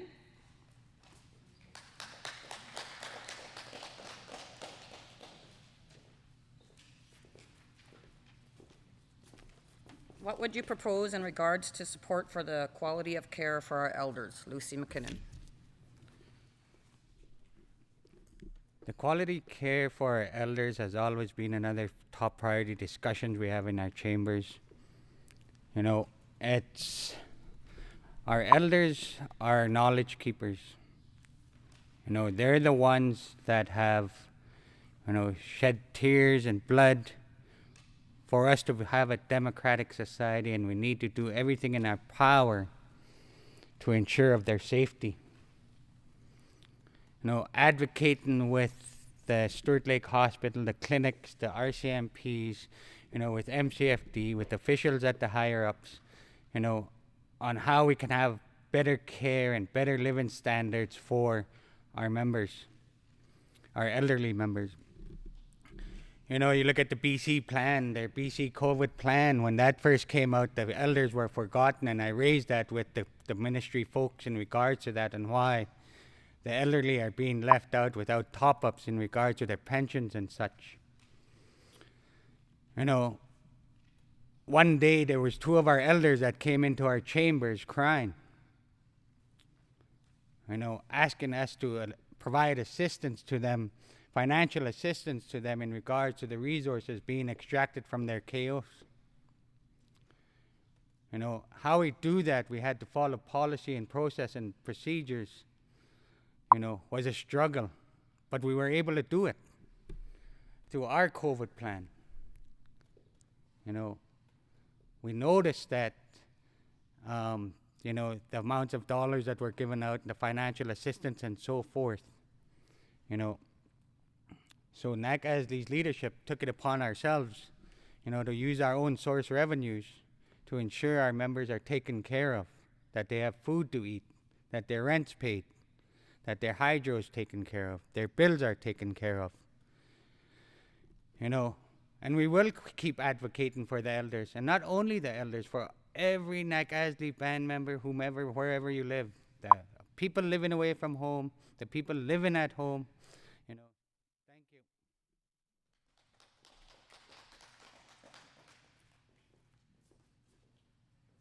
Aileen Prince.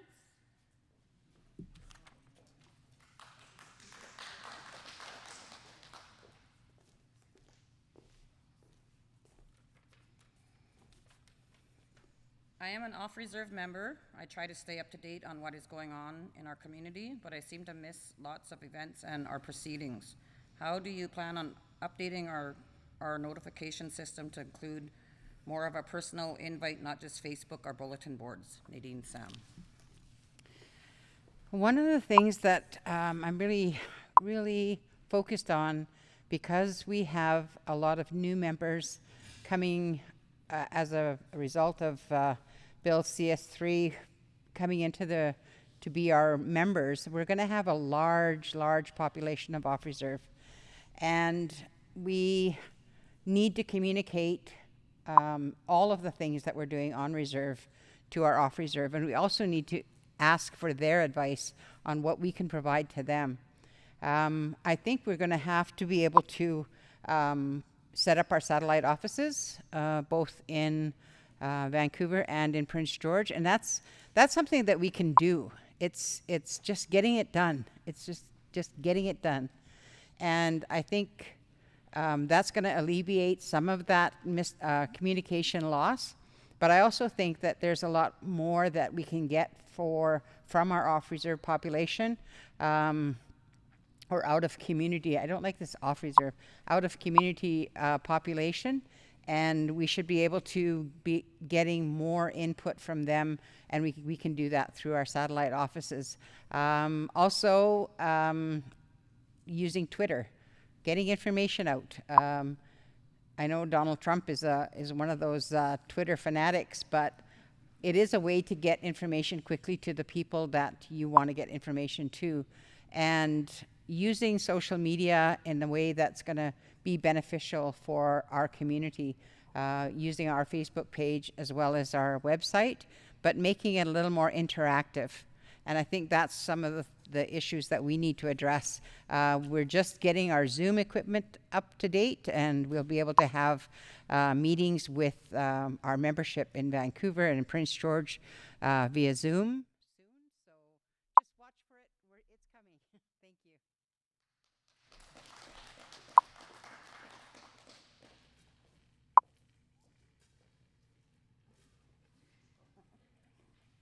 Ramona Joseph.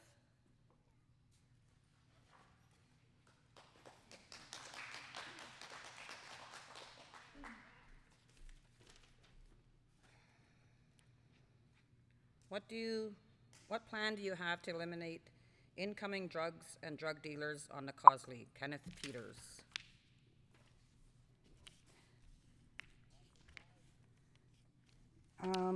Again, we're going to need to have the whole of NACASL members to help us with this.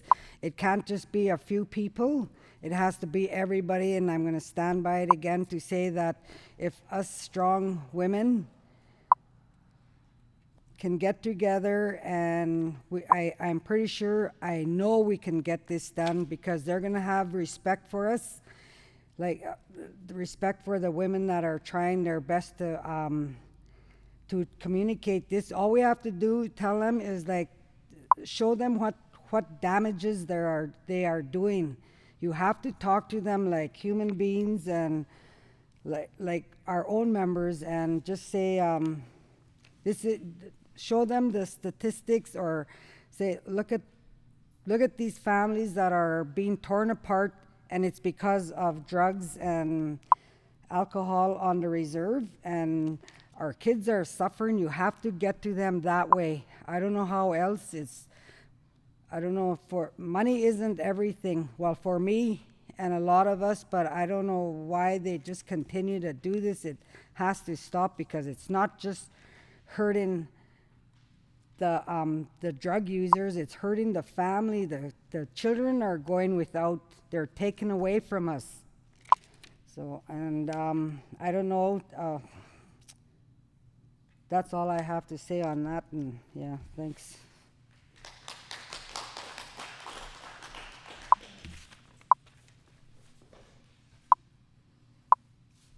Aileen Prince.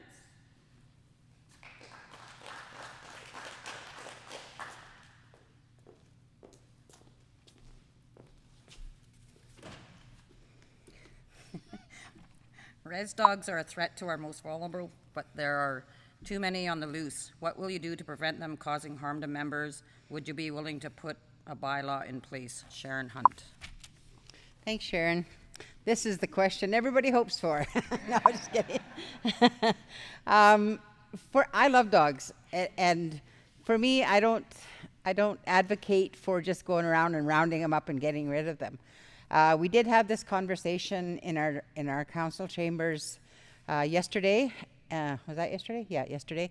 And we did talk about possibly investing in working with the Humane Society and putting maybe a member of our community to work, working with them, and possibly having a shelter.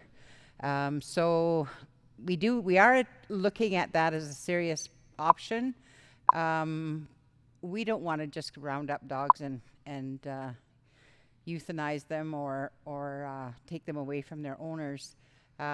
We do have a dog bylaw in place, and it's the enforcement part. People don't want to be the ones to go and take people's dogs. So we're trying to find a more humane way of dealing with it. And so if you know people that want to adopt dogs, keep in mind to use our shelter first. Thanks.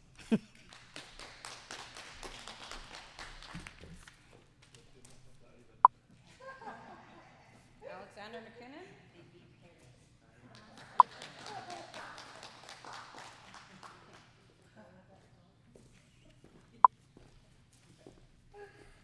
Have you been written up for any type of misconduct at any previous positions held with any Nikosi offices or other band affiliates?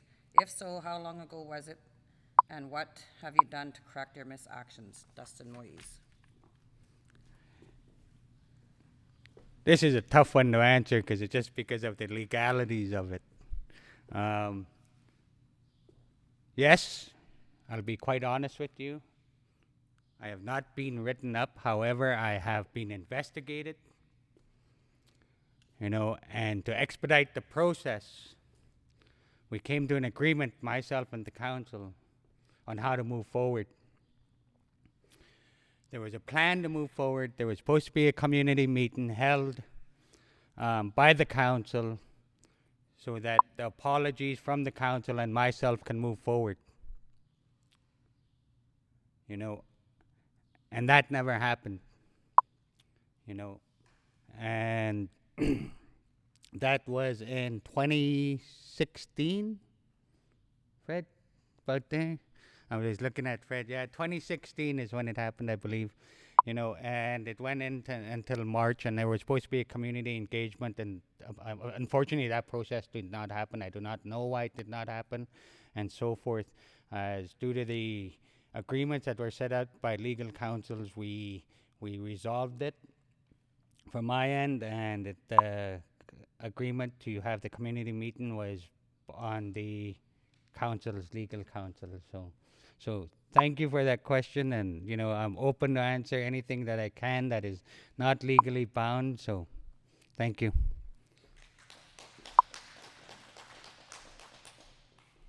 Okay, that concludes our questions for tonight. Once again, give everyone a round of applause. Very proud of all of you guys. Do you want to take a break, or do you want to just go into closing remarks? Okay, we'll start closing remarks. We'll give you 2 minutes. Okay.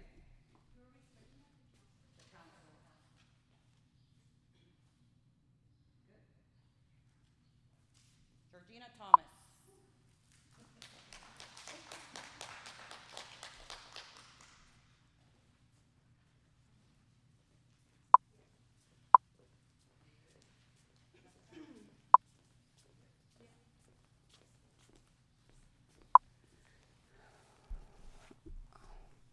So just closing remarks? Okay. Okay, I want to thank all the candidates for coming out tonight and being honest and open.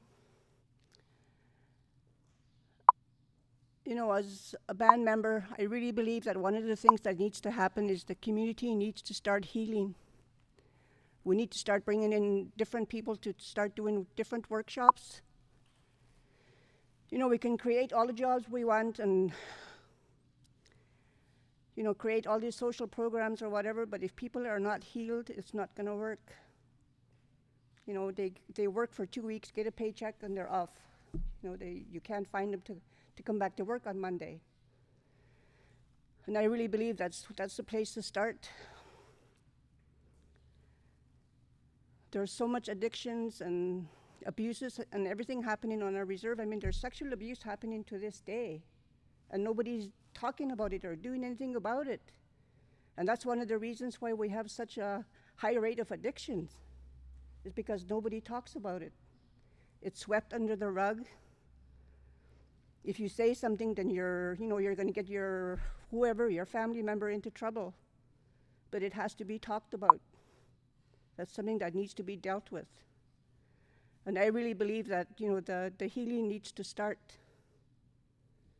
And if it has to start with the new council, then that's what we need to do. And I thank you.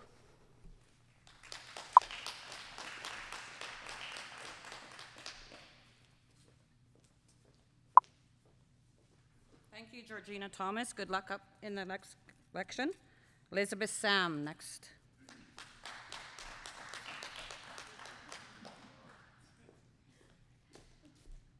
Hello, everyone. This is Lucky. She speaks for all res dogs. No, but seriously. A lot of us in our adolescent years, we know that we turn to alcohol and drugs, and it's normal to party every weekend, and I know it's super fun. I drank and did a lot of drugs in my life. My parents always had an open heart for me and always welcomed me back. I was homeless before in Alberta, and I gave my body freely to people, and nobody judged me. And I think what we need to do is, in schools like Nakalban in high school, we need to teach self-respect and love for your body, because I didn't love myself. They didn't teach us how to love ourselves. We just knew shame. We need to teach a consent culture. Our bodies are sacred. If we say no, that means no. Colonization and residential schools came in, and they taught us shame. We need to break those cycles and understand and educate about what happened at residential school, what happened to our grandparents, why didn't they speak the language to us? We need to have more circles where our elders are involved, our youth and our parents. We all sit together around a fire. Our parents only knew what they knew, and they did the best they could to raise us, because that's how they were raised. I moved back from the city 3 months ago, and I moved to Nation River to isolate. I stayed there for 2 months. Our land is so important. We have to take care of our land. That's where we go to heal. I'm helping out in a land-based healing project, and I just feel so good every time I go to work. That is a way of releasing. We have to release in a healthy way. Our men can't be afraid to cry. Our men are suffering too. We can't just shun them and chase them away. Mental health is a big one. We have to just show love and compassion for them. Seraphine Monroe taught me that back in the day when someone wanted to... Oh, that's it. Thank you. Thank you, Elizabeth Sam. Good luck in the upcoming election.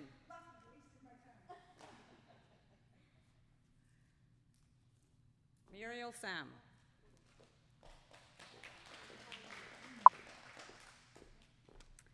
I didn't realize we were doing a closing, but I'm grateful because I had a really long speech. Anyways, for the closing, as for the working, the gas companies or the login companies, etc., there was questions that came up.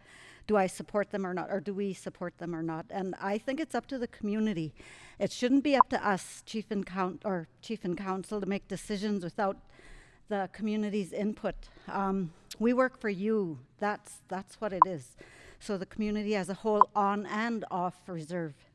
So my personal opinion about having a rep off reserve, I think is very important and should be implemented as there are 8 council members. And 1 or 2 can be utilized for off-reserve support. I understand the struggles through experience and did not realize how many people moved away from home. And it is important to keep everyone informed as to what's going on, what was done in the past, and what are the possible next steps. And I wrote down a few notes, and there's so many issues. There's single parents that have no sitters. Either they want to go to school or to work. Kids coming out of care, nowhere to go, no one to turn to. The animal problem on the res, I have 2 big dogs, but they're not a problem. But anyways, I see that they're starting to go into packs, and that's an issue I think that needs to be dealt with. And I think maybe a fence for anyways, that's the community's decision on how to deal with that. And for the bug destroying question, I do have an answer, thankful to Marian Erickson. There is, I guess, certain areas that still do that, and I am totally against it. So anyways, I'll do whatever I can.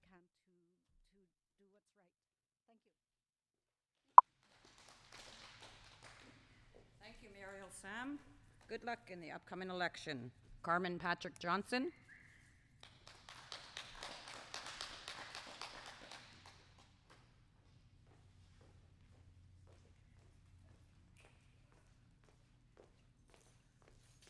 I would just like to thank you for this experience, and I hope 2020 is the year of all women chief and council.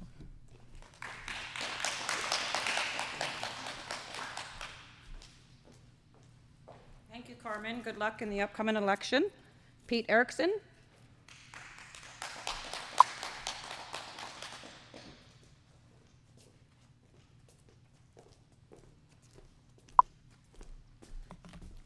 Thank you again. And I would just like to reiterate to that the fact that we have to take and get our community in order. We have to stop all of the deaths we've been having, that people are leaving far too soon. I think that's one of my biggest messages, is that, you know, traditionally and living on the land has been mentioned time and time again, and we have to take and ensure our communities have access to that. We have to ensure our elders are protected, and we also have to ensure our youth are protected. And I think it's going to come down to a time now, and we've learned through this epidemic that the community as a whole can protect itself, and we have to start doing that on an ongoing basis to ensure our elders and our youth have a safe and place to grow. And I want to make sure that everybody's involved in this election, and you know, and all of the people get involved in the discussion on how they want to move Nakaslii forward. Thank you.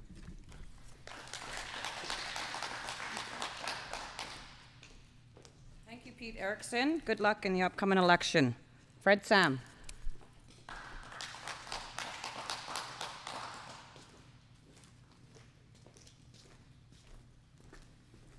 Merci for listening to me tonight. It's really important that what I bring to the table is experience, knowledge, and also have respect for people's whatever they're into, whatever their position is.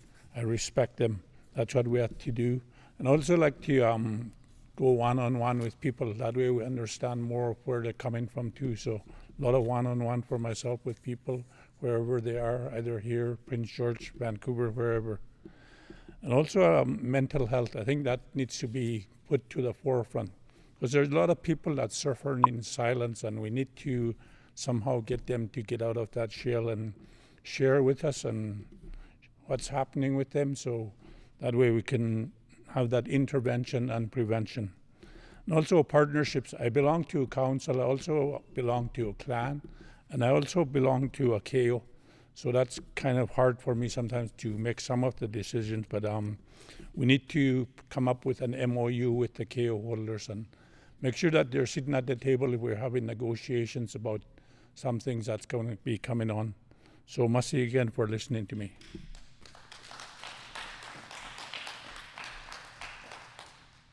Thank you, Fred Sam. Good luck in the upcoming election.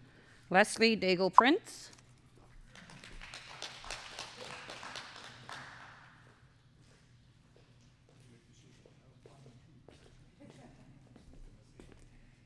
Closing remarks. I'd like to thank my nominators for sure. I don't know how the community has perceived my actions in the last year. I know I've never had a bad comment yet, other than a few people calling us all down on Facebook. But I don't worry about those kind of people. I know they got no balls. But I hope that this election comes out. I hope we end up with a really good team for our council. And good luck to everybody.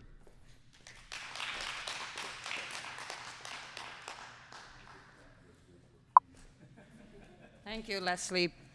Good luck in the upcoming election. Marian Erickson.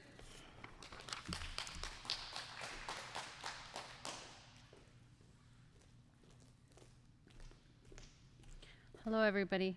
Over the past 4 years, I've been working on my degree in public administration and community development. And this process developed knowledge and skills to bring together diverse expertise and information in an array of subjects to mobilize to the community's benefit. And this is something that I've spent a lot of time doing. But before that, and today, I have been working really hard on reconnecting with our Indigenous culture and language and increasing community knowledge about these things. And I think that that's something that wasn't able to touch on, but I think that's something that a lot of the candidates here have also been working on, is connection to culture. And I think that's a huge thing when it comes to mental health. As somebody who has mental health challenges and also has family members who deal with mental health challenges, I think our culture brings a really great capacity to healing that doesn't exist within the Western world where I was taught.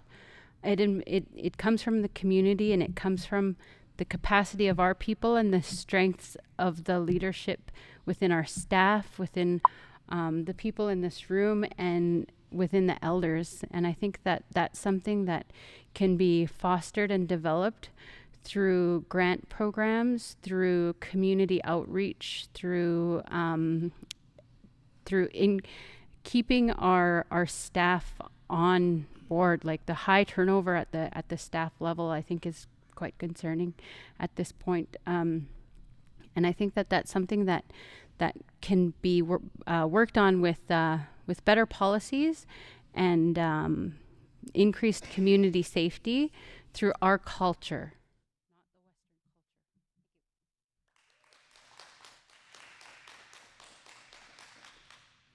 Thank you, Marion. Good luck in the upcoming election. And the last one, Sharon Bird.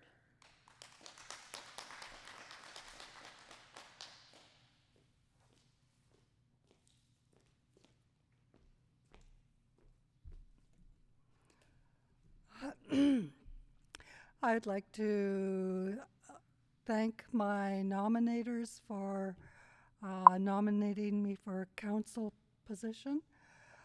I want to address the drug issue straight on. I would approach the drug issue with the principle of harm reduction. You know, harm reduction is so important. It's so important for addictions, suicide, self-harm,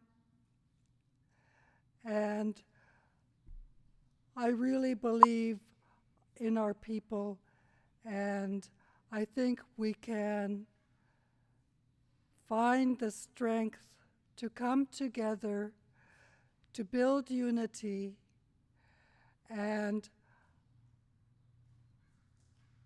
I just, in my own way, pray every day, every morning, and just ask the Creator to bless the sun, the moon, the stars, the universe for our livelihood. The universe is so big, and it is not right that we don't think about the power of the universe in our strength and building our strength. Okay?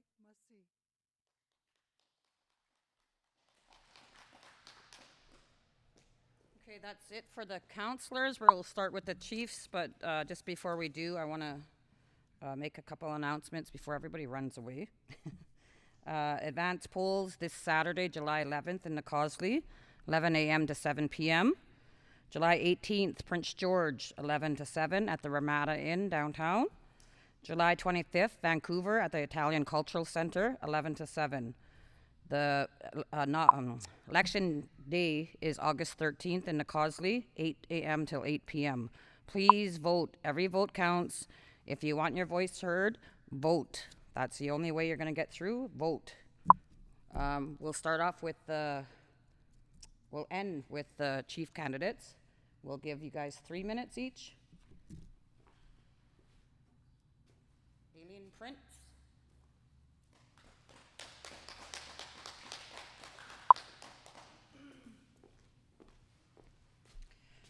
I would just like to thank my nominators again and in putting their trust in me to carry this forward.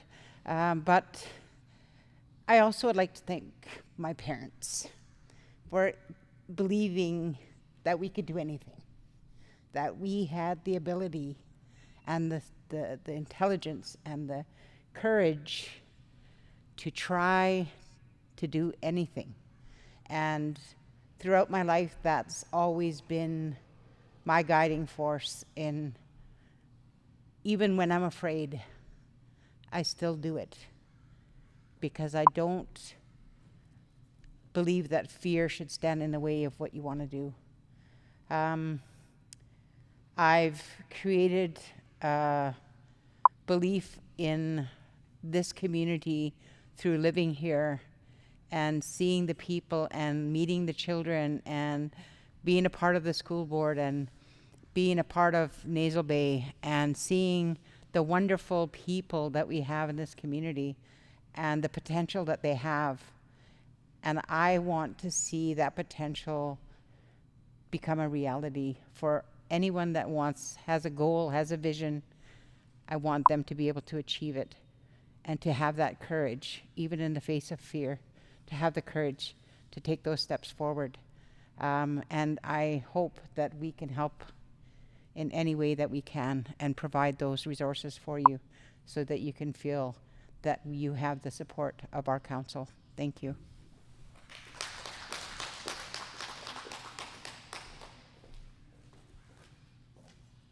Thank you, Aileen. Good luck in the upcoming election. Alexander McKinnon.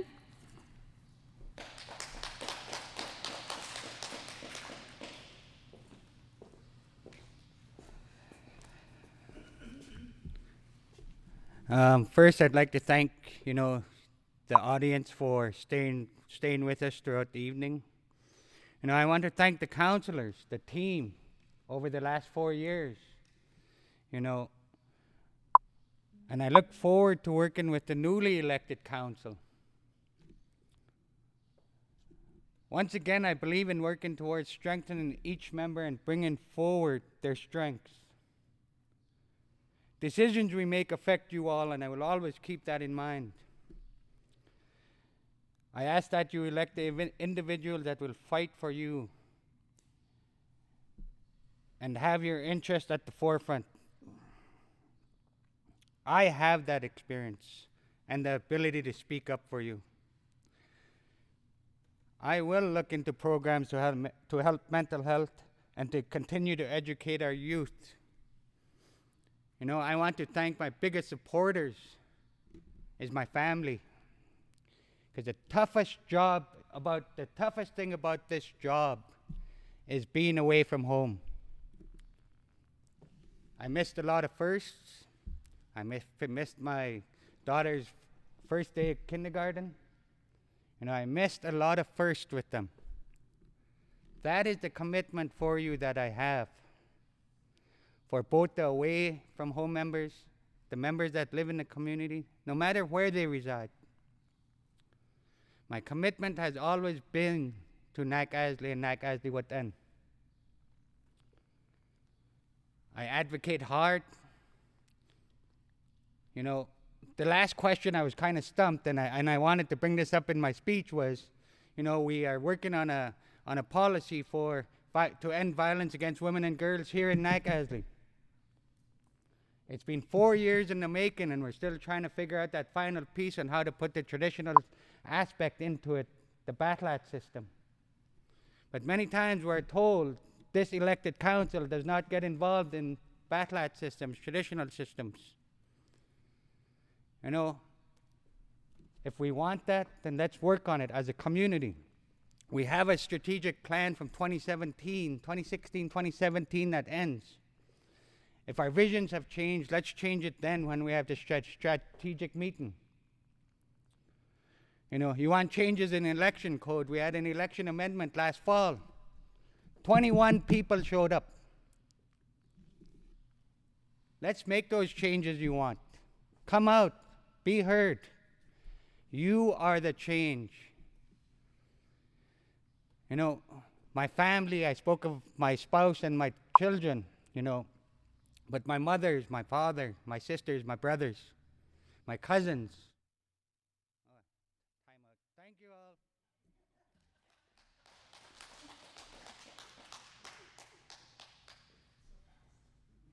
Thank you, Chief McKinnon. Before I call Ramona up, well, you can come stand beside me, Ramona. I would just like again to thank Jared Erickson, Jessica Erickson for doing the live feed for us. Good job. Arnie Thomas for doing security tonight. Good job, Arnie. Trina Honeywell, our events coordinator. Awesome job. Probably your first time moderating. And I personally like this format. I find that the people that are nominated are a little bit more relaxed. You don't have the pressure of a live audience coming at you, the controlled question. So I don't know, that might just be me, but give your feedback. Any feedback is greatly appreciated. Ramona Joseph, last speaker of the night. Did you thank yourself? Everybody thank Rhoda for being Okay,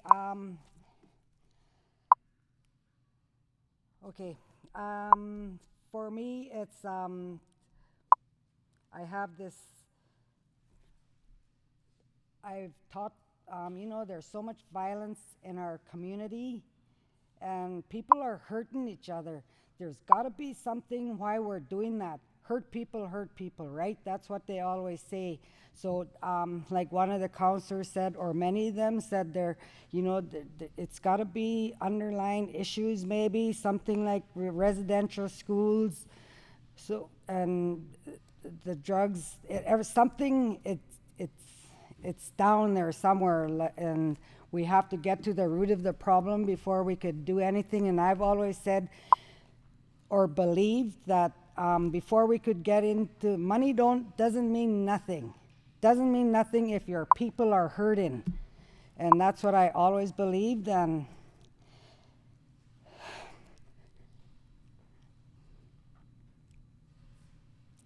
I've always taught my, I cry because I'm so proud of my grandson Trey, turning 21, and since he was a baby, I've always told him to respect all women.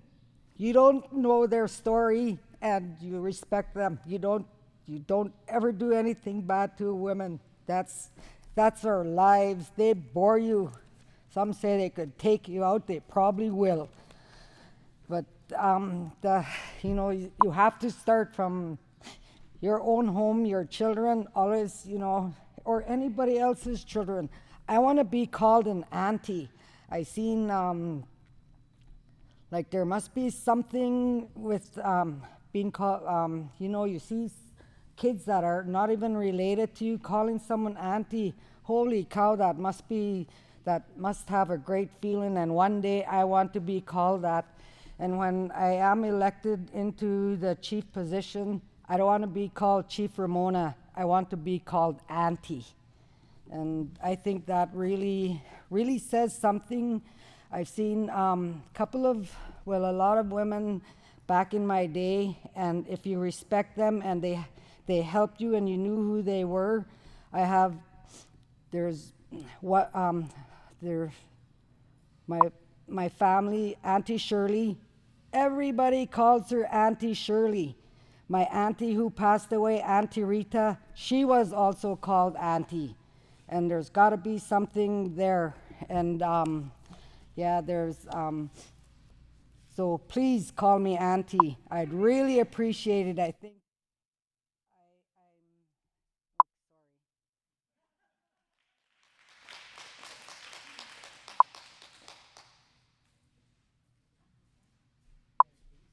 And that wraps up our 2020 McCausey Whut'en All Candidates Forum. Woo-hoo.